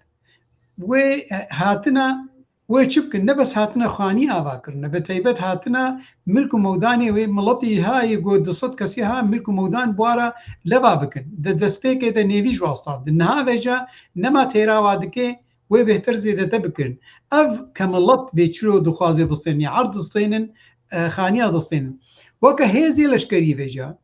جبرگو يعني پريوا كيم بونا آريكاريش در دوي آريكاريه كشكي بسطينن جوي ملاتي كرديه كو خديه جهن جوا دسطينن يعني جدا آليابا اولا وي پري خوش زيده بكن ياد دوا بي وكا فشاركي داج عرضا خدر كفن ايدانكي كوچباري عربي ديوان بخنا دو ساوادا يعني بله يعني ملاتي عفريني براستي مثلا انه هر داركي تشي هشت دولار جوا دستينن نمثلا ولا خانيه واجوا استاندنا مثلا هبون نبونا ملطك يدوردا ايرو وي ملطي تخازنج عرديه لينن وقتيكم مستوطنات اتي ابات كن مثلا مستوطن تركيا نافي قطر مستوطنات الكويت ابات حتى بنافي فلسطينيات ابات كن تركيا انتركت بنافي منظمات وبنافي كوشبارا ابات دمكا قود خازن وغندي ملطي كرد هلينن بجاره كرا وفا مستوطنانا بخندو سواده يعني جوهرتنا ديموغرافي ويا يعني سردستيا ابوري دوي منطقه هرمدا قاف ديتشي يعني بتشريا اولا بريا سيستما يعني دادگاهي على اساس قانوني مشين او قانون دادگاهي الجور خدانينا الجور برجونديا خداني الجور برجونديا وا کوچباري گوهاتن کتنه ويدي دا الجور برجونديا وادينن الجور برجونديا خودي يعني خوديه جهد دينن يعني برجونديا ملطي كرد الوردين ياد دوا وقتيغو يعني بدواري دادگاهي ونچه ويخنا واري انه والله مثلا ناكوكيدنا مالباطا دا تشيد بي ناكوكيدنا هناك عشيره دا تشيد بي وابيها مثلا والله کی تێبێجە ئەو کۆمیتیها ئەو وتکاری منظماتیها یە بناوێ ئەمشاتە حمزاتە تێن خۆتخنە وەڵاهی ئینسانە ینی ئینسانە مرۆڤینە ئینسانە دیدادەگیە دمەشێنن و تێن نابوە ڕاستکن ئەو خۆت بنگا خۆدا ئەوە پرۆبلێم چێکریە و ئەو تێن بێجە سەر ڕاست دکن ینی وەدە دوێش کەسێ خۆشیێنن ji بۆی پرۆبلێمێ بکن وەکە بۆ ئیرۆ دی گوندیدە چێ بووە چوونە کوشتنکردنەوە و چیکردە هاوڵە ئەردۆ دەسترابوونە ماڵباتن پێ رابوونە و ئەڤ هاتنەوەی سەرڕاستکن و هاتنە مافێ مەڵەتی کورد مافێ دی پارێزینانی لیستکا سیاسی لیستکا سینیانی لیستکا ئەمنیە ئەم مڕبعاتی ئەمی ئەv کاری هایگۆتێکردن بەرین ها مڕبعاتی ئەمنیە سووری ئەو یان چارچۆبێ ئەو لە هەیە سووری چل حزی چاچل قامش دەریکێ لە عمودێ لەبادها ئەv سیستێمێ هادمەشاندن بەریا 50 ساڵی يعني نفسها سيستم ماشينن و يعني خرابتر جيفجا السيستم تركي جي تشلو ملط بجارك كوچوار بكن يعني تشتي گوهاتيه كرن دوي واريدا پارچكا ج بلانك گلكي فرا بلانك گو انو تركي ايرو سيستم وقت تكليه برجيمه بشار اسد كي دخوازي مليون كونيف 2 مليون انسان ايرو بخي منطقه عفريني وسريكاني وغريسبيدا چرا لازم بگید دوی افکار کردی حد بیدار کبن حتی افنا بکنه دو سوادا یعنی وانا یعنی بیدنگ بکن اینکر و اف مثلا $8 و $9 اف تمام تكفي سيستم قالك فرهيدا جو انه ملط بجارك دواري ابوريده بمجن و قلتي مال موداني وتمام شكرا بين بله بس كم دريش كردي سان كاز نار جات كم دريش مراكز تبي مرد خبر دفن برسكريكي ماند بهم ببينن او بكن والجورويجي چاره سريه جد بهم بفكرين كا چاره سري چواكيد با از بهم با برز محمد امجد كا او چد بجاج بو فان بويرا او داويه داجي ام باسا چاره سريه بكن كا چاره سري دكودا كام چد كارم بكن بله بله زور سپاس بۆ دکتۆر هەلبەت خۆش و فەرە سەر هەموو وەڵا لێ ئەزە تشنە دبێژم هەلبەت معنی ئەم هەفتە تەمام بکەن دکتۆر یعنی ئێمە باوەریان من گرینگە کۆمەری وەکی نقطە دەینێ سەر گۆتنان حرفان تشت هەنە هەلبەت باوەریان من گەرەگن وەرنە دیارکردن ji بۆ ملەت ئێمە ایرو دبه ام آشکاره بن به ترس بن درست یعنی راست ببیجن که عفرین او ناوچه می هیجا به زیتون به نیزکی بحره یعنی گاون استراتژی هیوی تیدا هبون او به یعنی قربانیا سیاست ها پیکیه او یک اذا بهلبت اون زانن نغازم دريج بكم و مساله دا او عالي كيدن تا وقت بيشتي اواش راچي بو تركيا خصه دزي خو نه معنا خو ام چه هيوي دكنه ايرو جوا چتن کو هاتنه لشکرن چتانه ناو خو چتانه هاتنه خلقه بشلينن زيتونه يعني وكي ما دكتور گو هر دارك زيتونه $8 بسردي يعني تشنا دور عاقلانن هلبت آرمان جيجي باوريا من يعني گوهرتنا که ديموغرافي سياسي اتنيكي اولي هر تشت اوه تشته وی کاری دکنه هلبت اوایا يعني دبي باوريا من تشت نتيجه هنا وكي سيجنال كو ديار دكي اوانا كاتنا ترسكيه كو دياره او صلحه دما بينا جبر وكي ماجوجي بري بشكيكي كو تركيا او وكي تهديدك وكي اشارات دايكو دبي هو حاضر بكن شو هرتنا كيرا يعني او دترسنا خويا دبي ام خوازو حاضر بكن دبي بري خوچه بكن دبي او بكن كو خويا ريا كخو دبلكي ببينن يجبر ويا حتى هناك چتا او دبنا يعني او جروب وانا تفل هفد بنا حمزات وعمشات بلكي وبيسيا يعني بوكاك ميرزا يعني دبنا ياكا هزنا هفبش آوا کرنه يعني دغازم بيجم كرد دبي امتي هيفي دكن جي في خلقي باوري ام امتي هيفي ناكن ليه مراد دخواست مرا دخواست و ای مجی هلبت وکی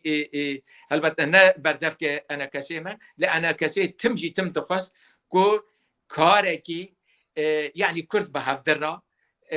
هم دري دولت درا فشارك بكن لفا چاتانا دري تركي را کو كانبن امانته كانبن راحتي كانبن خلق كل دروايا عفرين يا اخو حزكن هر كس هلبت عرض اخو حزك لا عفرين كو ايرو دبن خيما دانا بن كونا دانا وگرنا ولا سر عرض اخو لی مخابن هلبت اوا چتانا رنادن یعنی مریتی هیوی دبین نکه دبیت اول سرگری نده روش ولویا لی بو وین مسئله جی ادغازم بیجم که دوی واری دا هلبت بلکی و بهیس جی که انا کسی بره نامک بلاوک در خست یعنی کارا شرمزار کرد او یک آد دیان و هلبت داخواست کرد که افجی قال لك جهاتان قال لك او دا قبول نکرد دیتن که اف بلاوکا قال لك حشكو دجواره يعني جبر خصج او آلين نابنتوي دبي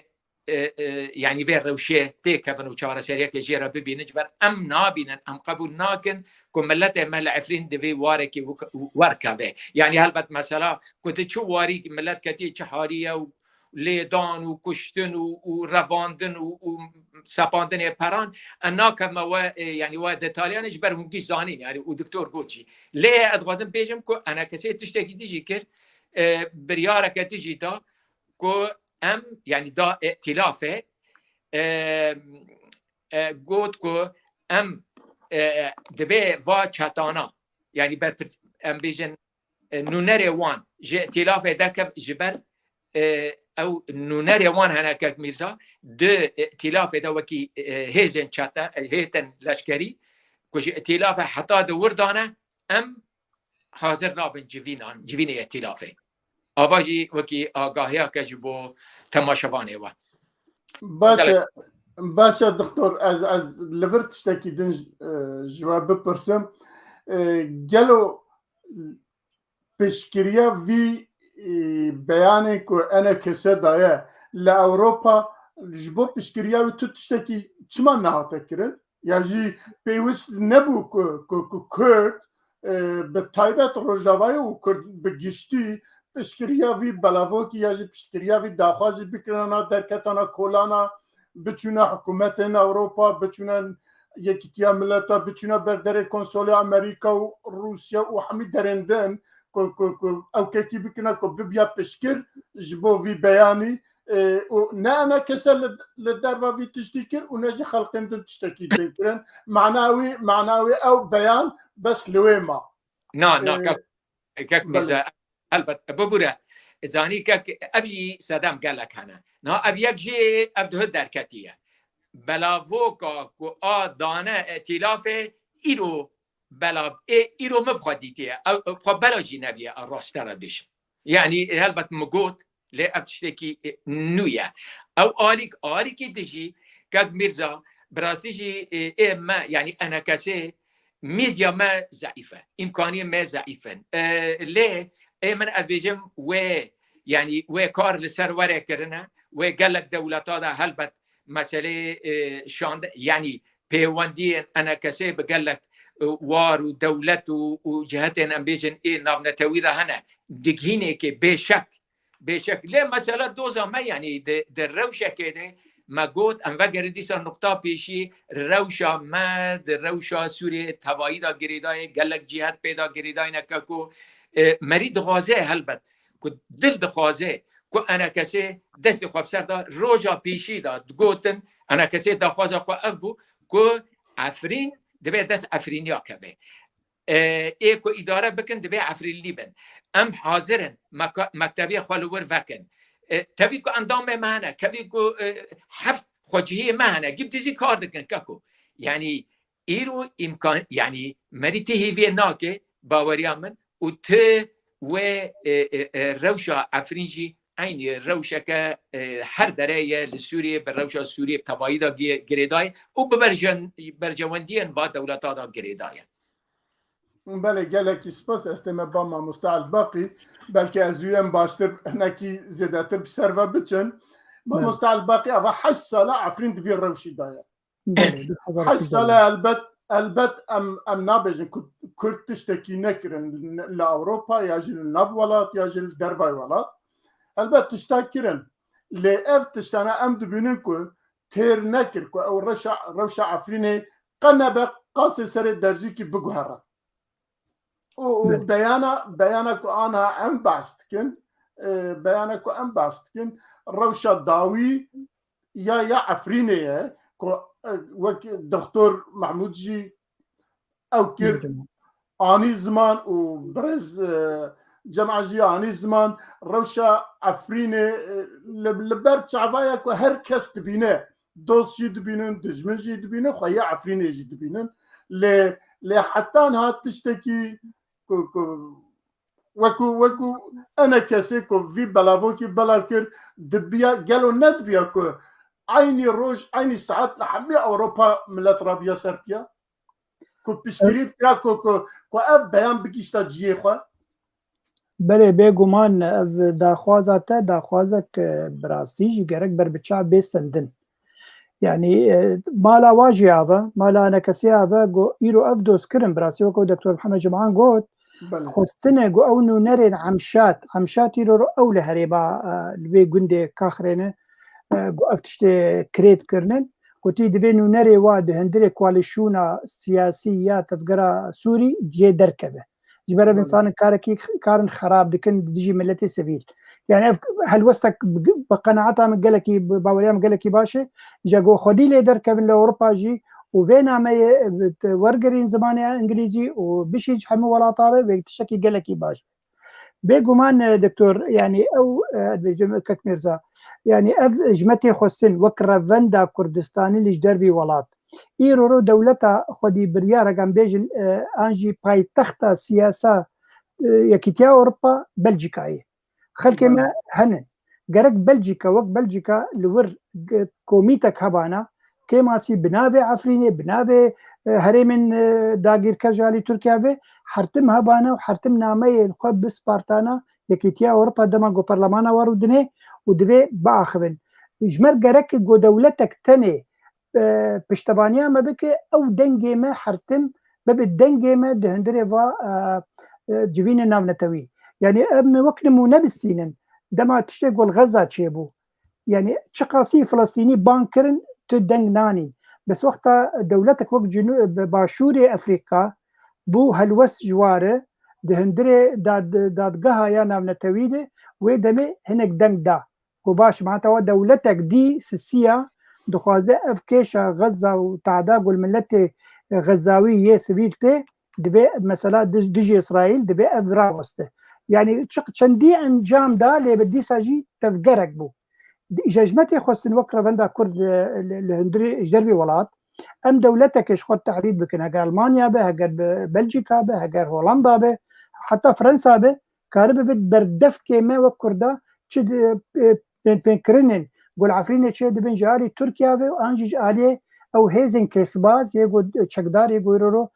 دجي ملتي ما درت كفن يعني قرك افتش به مثلا بيانا يعني ايرو ماجي بيانا درخست ام بيست هيزن انجي سازين سيفيل يه كردن روجابا ما بيانا بزمان انجليزي مشان جي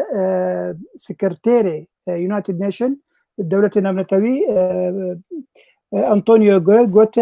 غوتيرش متى حميتش دان خويا كرن هجر تركيا وقت دولتك داغير او تشتن وقت اركن جيتين صار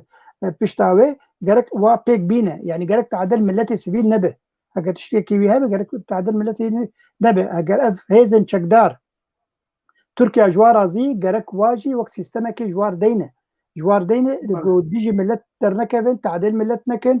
بيجومان يعني مثلا وقو دكتور محمود جي قلت انه $8 سري دارك بدن يعني انا الدولة حمي هريمة دمي وقت دا صلاتك هبه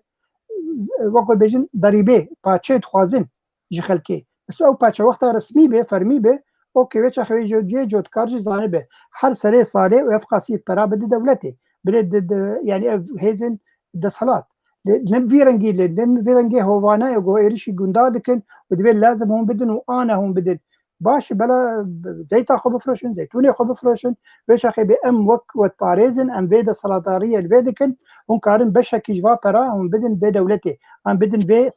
السلاطارية بس نب في رنگي هوانه يقو إيرشي خلكتكن ولجنادكن وبرينداركن براسي وينه يقو بلا بون ميديا سوشيال ميديا ده أو جن كرد يجبون كاخر يقولوا هاتن بريندار كن تشتكي قالك شرمزاره بله بله اگر تشتكي دن ميوا بله كلام كيا دكتور اره والله سپاس كاك عبد الباقي زور سپاس جبوفا قوتني تا سربي مثلا اما دخواستم اتشكي كي اجي سربي مثلا ببيجم قو ايرو او رولار بدا كردي لاوروبا براسي جي قلق جرينجا يعني وقت كو تي دخوازن مثلا جي بارتين كردي يعني كسي سر بخوا هلبت دوست منه برادر منه باور که ای پرجی اوروبا دوست و حواله هیزن کردی نتوینه و تایبجی انا کسی لی رونده کردی نچالاکه یعنی هنک دوست حواله اندام نیزکی انا کسی وقتی درکون مشه که چالاکی ها که و ملت مگیرونه و لحیوی به فیسبوک آدال و درادا یعنی بیجه آبنه دست درکتن ما هیزا خو ارنا یعنی جه هر کسی تخواستن اف ارکا هر انسان کیه اف ارکا هر کرده کی ولاد پروره کدبه درکوه او آشکاره ببیجه دنگ خو بیله بکه یعنی افرینا مگیانه هلبت تشتی زراری گی کدبه گی ای منه خودی منه باب منه دی منه عرده می نه ای تنه ای انا کسی ای مگیشانه لی انا کسی او اندامانا خو بخش کرنه وی کاری برنگه که ریک خستنی دکن لیکن کو جب ما حماته خواستن دبه هر کس وی وارد چالاک به هر آلی کار به یعنی گلک هنه هیز هنه کومله هنه ملت که می پر هیا لأوروپا یعنی دبه آلی که یعنی دانشستاندن هم سیاست مدار را پارلمانتر را به همه ولات اوروپا نه یک و نه دو آلی جاری میدیایی را دبی چالاک بن پیوندیا به میدیا را بکن کو ویر روشه ورنه دیار کنن یعنی البته ام هفته تمام دکن دبی ام به جبیر نکن زور سپاس بو بس بله بس یک تشتکی گلو انا کسانی کار بکل بلچیکا جی یکتیا اوروپا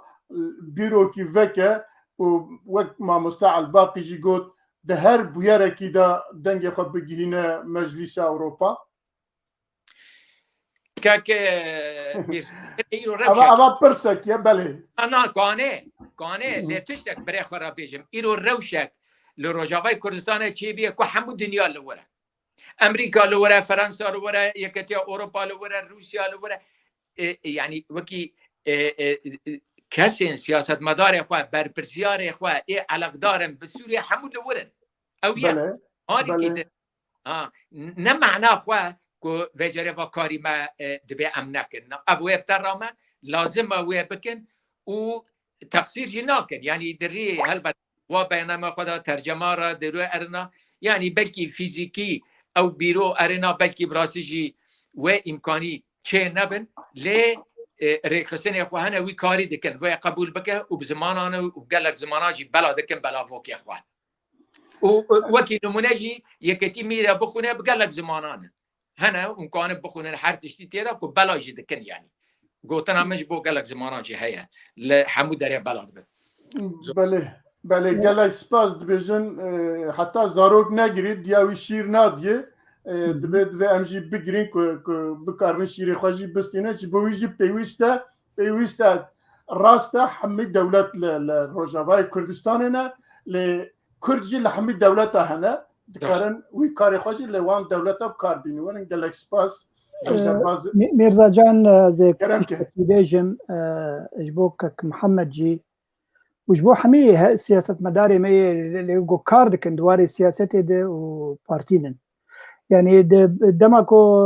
عفرين هذا كيركرن ام وكشان دك الفير النرويج ام تشون وزارتها ياش دربه ما جبينا خوست رابو دو کسین گو پر پرسن روجلاتا ناوین بمرونشتن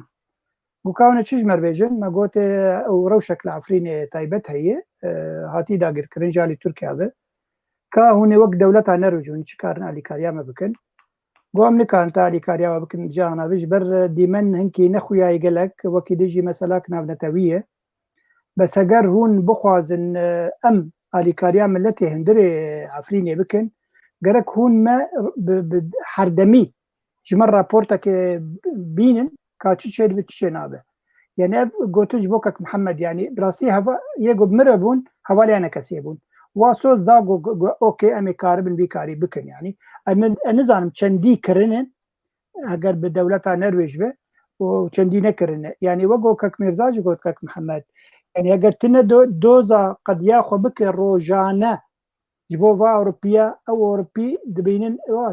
وتخدي كشيء تخدي قضيه وتو قد ياخذ صدق وتقد هنا قد ياخذ واذا ما ادري ما اشتر بك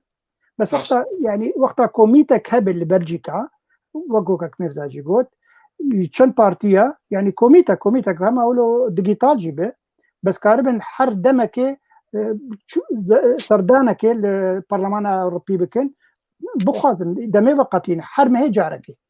ما هي جارك تشي رابورت لحمي هريما كردستان روجاوا تشي شي دبه كرم كن ابدو سي هاي بزبان انجليزي افتشت ابن بكرن تنكرن جالي تركيا به جالي ريجيم به جالي ايران به جالي روسيا به جالي ريبريا خسر به يعني جرك كواتي خنوي بانوراما تشتي گو تشي دبن لهندري روجاوا كردستان دا كو هنكي اوجي بربچا بسين نوای خوديه و مسئله هن كارن دشوبين و گرك امجي خدير وادر كبل يعني بفيرنجي سياسه دمشق بله گلک سپاس ترى مسدي صد ابدا نا بيران تفسير كاني ما افن جبر وهاوي يعني بوركات كم يعني براسيجي ام رياليستن امكاني ما لغوري تخوسن نلوي درجانا وام نخودي لوزنج مزن وشعارات مزن وارينا امكاني افن للروجي مرا قويناكيش حر والدا مري سينور كرينا بله گلک سپاس مرزا ازين نيف دقيقة اخ كرم دكتور لازم ام تمامش كسرت سكنن انه دنجيما قالك لاوازا الجور بسكريكا ما قالك مزنا دنجيما قالك لاواز بونا دنجيما تشيا جبرغو ام نصر هبن ام نپور كاردك چه دوارکی تفگری دبی چه دوارکی جواکی دبی چه پنابری در ببین و چه حتی یعنی دیاسپورا بی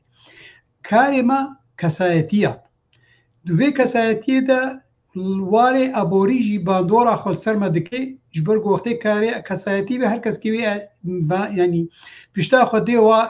یعنی گرمبونا خود ابوری یعنی چقدر سپورت ابوری وقتی گو ام بجواك كتفجري تمام ببر كار بكن دواري ابوري دي جميع خرد ببن وهنجي بي دنجي ما مكاربن بجهنا جو فعلا جهه خديه برياري وكاك بابي ماني قلت وكاك دكتور جو قلت دولتك جمر لازمه دو سه چار گام دنجي خو بجهنا ده کو كار بي في بروبسغري كها بلبطيني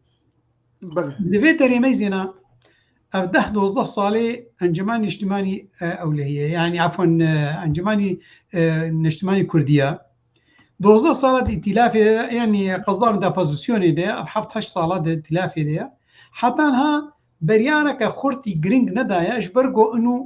دخۆ بە نابینی ئەو هێزەکە گوت پێشیاوێ یا پۆزیسیۆنی دەبسەکنی بەس وەختێ گۆ پشتگرتیاوێ نا گەلێکی خورتمانە و هەزا کوردی تمام پێرەبانە بەریاراوێ ژوێ خورتبانە وێنە دو کەسی تەنێ ئیتیلافی دەمانە وی ده کەس ئیتیلافی دەبانە وەکە ئەمێ بێژین 15% کوردیە سووریدا گەرەک 15% ئیتیلافی دەبانە بەریاراوێ خورتبان ئیرۆ بڕاستی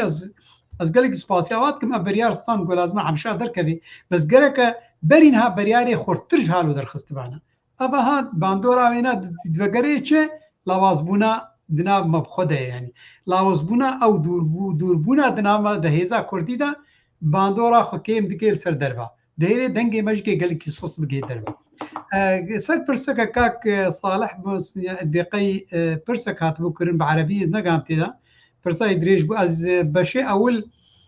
صالح حدو كاك صالح حدو دكتور صلاح حدو دكتور صلاح الدو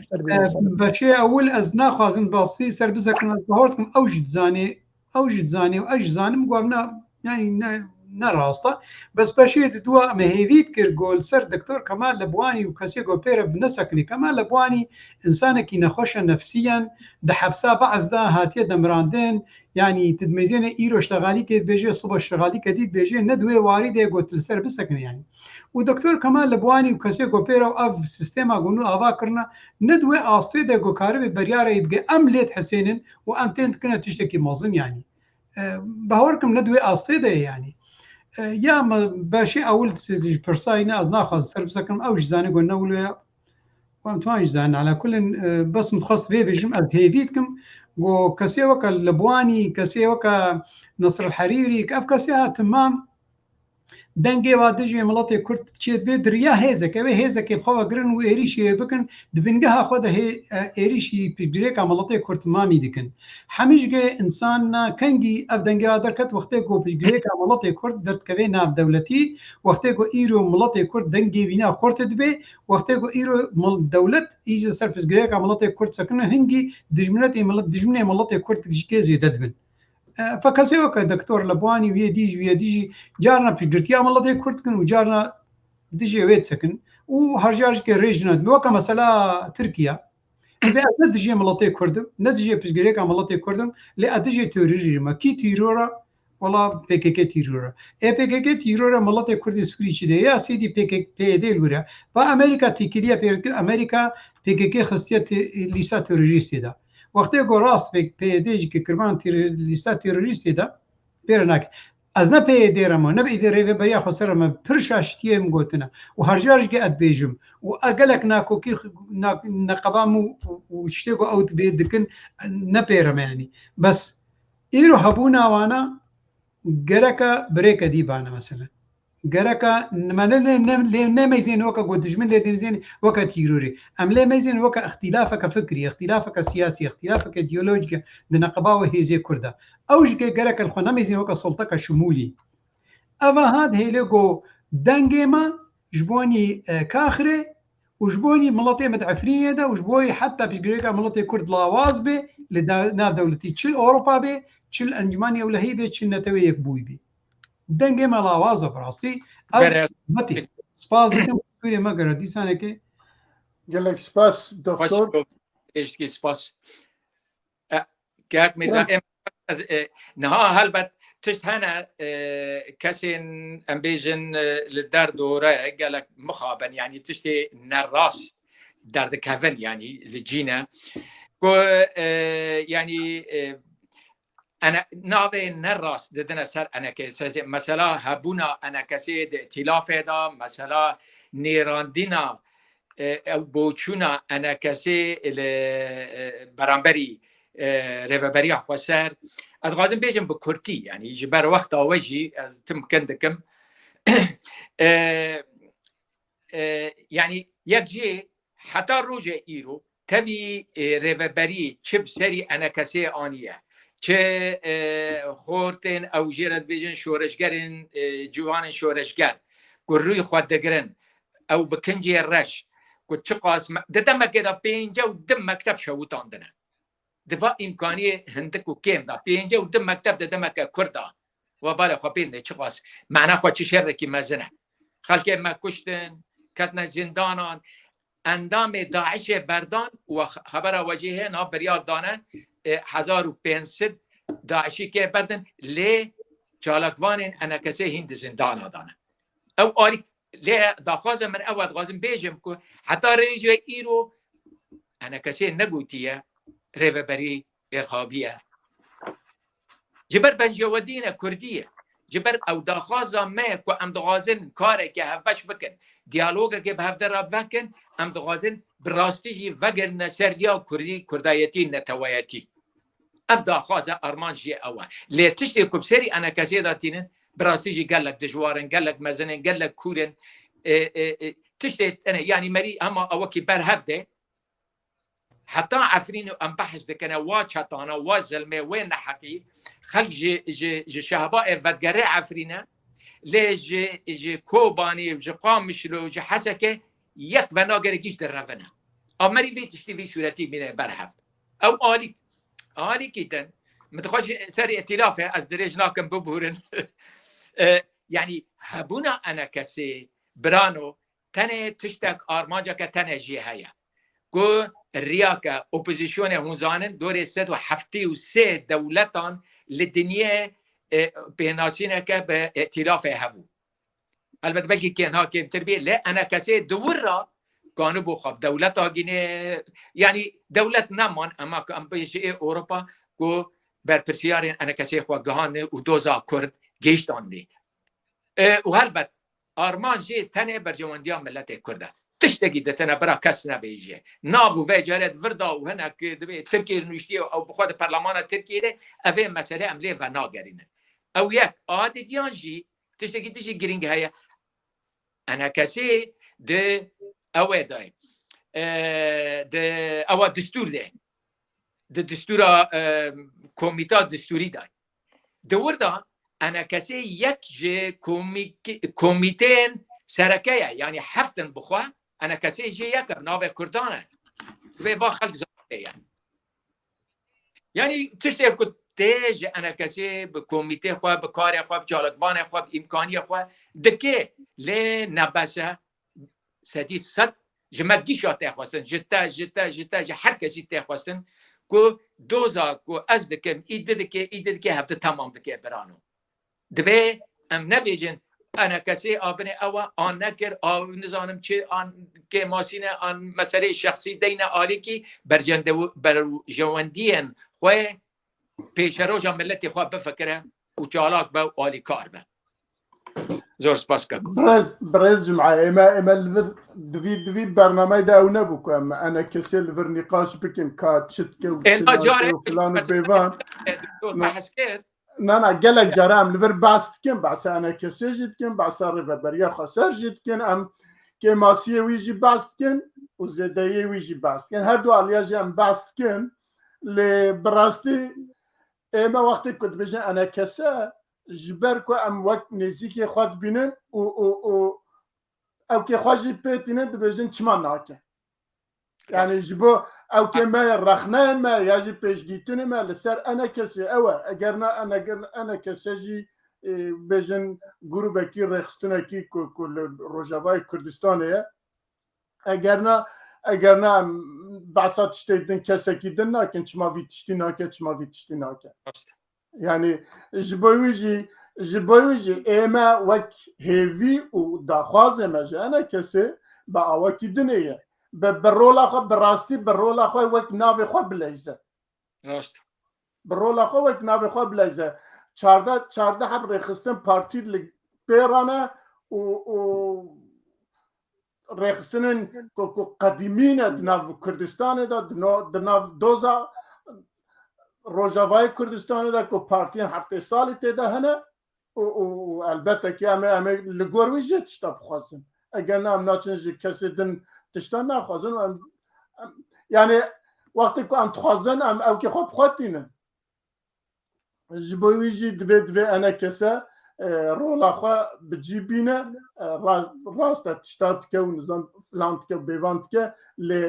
دوی او جه بزانن و خلق دن جه گلگی کردستانی جی دزانن که انا کسا دوی چالاکتر به دوی پیشوتر به دوی ده همی واری دا لپیشی به اگر نه کسا کی وکی دن او که انا کسی نینه گلکی سپاس ما مستعال باقی هماتن او که خواهی داویه پیش رجا کردن روجاوا و البته ام نحتان ها بحثاوی تشتید کندن آخافتنه خدا و تفگر اوه سیاسی براستی زیده وقت مجینه و 10 دقیقه مایه هم چواب بحثوان تشتاب کن نزانم لی از باش بینم که هم وی خالی بیلن پیشیا چیه برنامه پیشیا ما کارم بکرتی هر یک جمعه دقیقه که باخ بکار به حقی بده بارم نه آخر حتی نه بحثاوی تشتید کند نوا خافتنی خدا و پیش روژا ما اواجه او که ما نهایه من دوی مجاری دم تخواست بحثا هناك تشتدم بكن واقعي بكن لوقت وينا ما جبويجي ايدي هون زانن کرم که اگر تشتکته هبا ما بیجه. بله از گمانم یعنی ایرو رو روشا کردی روجاوا هگرم لی بنرد هگه چاره سرکرینک پیش روژه لسوری تبایی چه ببه لگور بریارا دولت نتوی دو 54 به گمان بحر ما پارا ما يعني كرد سوريا وهبه او نما كارم بيجن والله كرد لسوري تننا انجي يعني برنجك جرنجا باجار كردي تننا نا وهبه وكاربن ما كاربن زماني خوبك بينن بكيماني ما كاربن نما دبين وطن داشه نمره دو سنه عم ببين وطن داشه نمره 1 همي كسي ماشي ناس ما يواچ ببين ليه تفقرها ما سياسي تاخذ براسي رو من تشتك خوند سر زمان محمد اسماعيل او جسروكي بارتيا بدكسيه لكردستان الرجاوة جو يعني حتى يرو ام نرينا ما الريبريا خسب نرينك نانيين يعني جي نيجاتيفه نا بوزيتيفه بس ام خو جريددن ام دي او بيمان يقول هوليري تشيبون دهوكي تشيبون او ريكفتني نقول سدسه امريكان او فرنسيه تشيبون جرك اموا حرتم خرد بكن وام كاربه ببن يقدق وبراسيجي نرينا ويقلكي واقعيه ليبل الآلية ام بنارن هجر ايرو بيدي ام ببنا او بارتي جريداي بيدي في حتى ايرو خو وك بارتي بتني حصدكن ونما سلاك نتوي بهزر دكن وكديجي اجندي بكاكي بيكتينن ويدا ما قالك يدوري هبن يبقوا معنا من يعني بيدي جرك دارين كوي اجتماعي هبه يعني بو روجافاي كردستاني هبه نما سلاك بارتي تيو بكاكي وبيجن هوغرين بكاكي نا جرك مثلا بدا آلي هكا ندا آلي بيش اخي اجندي بكاكي بمشي حتى بيداوي تشتي خبيف جريددن دبيميه مش شرفان دانين ما شهيد دانين كاكو او شهيد يقو كتن دوا شريقو تشيبو لسوري حمي او زاروكن وي هريمين دما جو برخدانا وي هريمي كرن برخدانا روجافاي كردستاني كرن نبر خدانا جبو بارتيا بكاكي كرن انج بارتيا بيدي كرن نا يعني جرك وينكن ملكي خوا وبي بقرن نونا افتني منن وكسكي وا بحرواتيتنا جبر بيها ويم دسلات دارن يعني اف رنج يجرنجا جرك ابدا نمينه هجر ما إيش ما خراب وهجر بردوام بك يعني بيشروج هزري خو بقهرن او انا كسي كاربن اداره كردي سر بخو بكن تشتكي قالك باش بقزنج بكن بيجو من رولا هريمه كردستان جي هي يعني مسعود برزاني رولا كدبلوماسي باش دكي داكو كردي روجافاي كردستاني بباريزه دكن قالك شاشتي مزن دقل قد زانه اجندا بكاكي حمكي الورد مشي لي بلدي ساجي شعبكي دي اللي واد نره انه ديسا كردي منن وقرك عداك مزن واني كرن يعني اف تشتي بالكيش دوي دما داوي كك ميرزا يعني جي غمجينيه ايرو راز ليفر نرويجن البين هيجي بنابرين ما انجي خلكي مي روجافاي كردستاني بنابر دبن وتين يعني ديمك روشا الورد قلكي خرابه يعني ايرو دس حلاداري كردي اگم بيج ناف دكا وانا كردي اداره ذاتي ببريا خسر يبري كردي تجبر تدربن حتى يقول دربن نبس قد جماعتا انا كسبن هوال هو غري انا كسبنا وبخوا يعني هوالي ابوچا بخونن گوتين گودرافن جوه روشا گوتي ددن يعني گرك او كيماني سر دزبن معاشي وهب جانا خوش به او بخوش درافن جهندري روجافاي كردستاني وتين اوروبا بجي قال لك شرمزاريه قلت تشتكي وها شي دبن بله قال لك سباس دكتور محمود عباس بدو دقيقه اگر بكاربي او كي خو پیشکش بکی و کرمك سپاس کاک ابخد يعني جدا اصلا گرکا پیش روجا امی بیجن روجاوای کردستانی بیدانی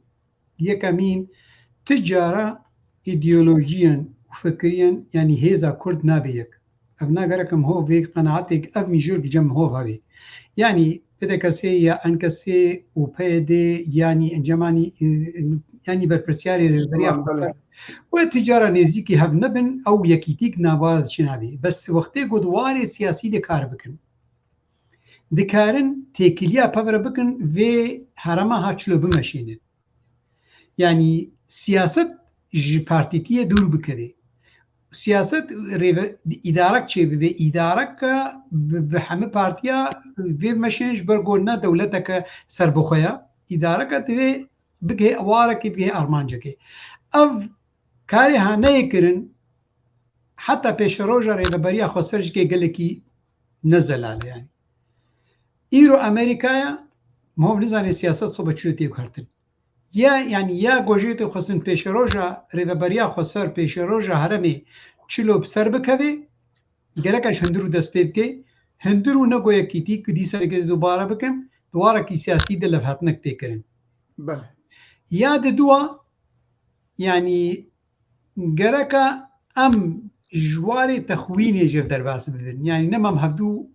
ینی تەخوین بکەن یەکی گۆکارێکی سیاسی دکێ ئەو ڕیاوی گولە ناتێ ناسکردن ئەو ڕیا خودبینێ گۆ ئەوێک بگێ ئارمانجێکت وێریێبە گفتوگۆت نامەرە مهۆف دەچێ ببێ گفتوگۆت نام هۆف دەچێ ببێ مهۆف کاری ئیدانەکەی وەگە گوتی مهۆف هەردوو سەرڕاست بکرد ویاواریدا ینی ئەس پێشە ڕۆژە ڕێبەبەریە خۆسەر ئەو عفۆن نەسەر پێشە ڕۆژە هەرەما کوردستانی ڕۆژاوای کوردستانی ئەس دمەزیێنم وێ پشتێکی باشێ ببێ وێ سەر بکەوێ لێ پشرت مەرجێ گۆ ئەم نێزیک بوون هەندرێک هەرەمێ دەچێ بێ ژبەر گۆ هەبوونا هەرەما کوردی دەکەوێ حتا vê kêrikê dikeve bercewendî kiş bercewendiyê Amerîkî de çi di sînorê dijî Rûsya bercewendiyê Rûsya deremê de ya çi parçek ji Rojavayê Kurd yanî rojhilatî navîn timamî yanî ez xwe wê yanî wê bercewendiya Amerîkî dixwazim qizincîkê jê bikim bercewendiya Amerîkî îro hindirwê Sûrî de yanî tê meşandin bi alîkariya miletê Kurd bi alîkariya hêza Kurdî bes wextê ku hêza Kurdî îro parçekî tenê bê bi rastî lawaz dibe gerek rêveberiya xweser haj vê çikê hebe û ser vê naxweşik bê sekinandin gelekî spas Doktor Mahmud Abbas û ez bên ba Birez Mehmet Cim'a ew jî bes deqekî memaye deqe û nîvê memaye erê ê mekeyên bike xem nake tu mekanî ji ber wî wî ez ma hewlo me ji ber emekesî de baş helbet kek Mîrza Gocî lê em zanin helbet ê me tiştê ku dibêjim ji bo temaşevanê we zanin ku hevalê me ne dostê me ne hûn jî welatparêzê wekî me ne yanî ebeden lê ez bi nuqta bêjim û şirover nakim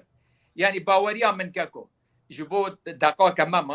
yani baweriya min ev xûnê li Rojavayê Kurdistanê hatî rijandin ev wenda nabe yani Kurd bûne hêze Kurdistan bi tevayî tevgera milletê Kurd êdî paşva lê nakeve ev baweriya min e û lê wekî doktor got li Rojavayê Kurdistanê yani ev rêverî bi vî rengî bi vî hawayî bi îdarekirina kadro ku ti caran neqebûl kirin li Rojavayê Kurdistanê ji kesî da dibe were guhertin ev mantiq ev logîk were guhertin alekî dijik bêjim ji bo wekî agahdarî yani ew hetanî ev guftûgoyê ku mabênê enekesê û rêveberiya xweser vê dawiyê ku çi bûn xala siyasî li hev kirin siyasî belavoka siyasî li hev kirin û ji ber çi ser bingeheke kurdayetî netewî li hev kirin tiştê din li hev nekirin vê carê gelek tiştê din hene lê vê carê ez herim bûye de niha ku wextê me hîş yani ku em bixwazin bercewendiya milletê Kurd pêwînin dîsa em e vegerin gotar û daxwazên kar û pîrê me ku yeketiya hêza milletê Kurd e doktor hazir bê dibe em xûna şehîdê xweşbîr nekin sura me nenêre wextê me nema ma 20 saniyê me berê bînerên 20 sanî gereka tîcara herema Kurdistanê wê tiştek baş nebê hetam efrînê nekine ya sereka em gelek spasê mêvanê xwe dikin û spasê beşdarên ku hetan ha 2 saetek ku deriya me dikin her wiha spasê Newroz dikin ku 2 saet ew jî li pişt perdê derdê me dikişîne heta bernamekî din hûn tev bimînin di xêr û xweşiyê de û carekî din spas û bi xatirê we شەو باش.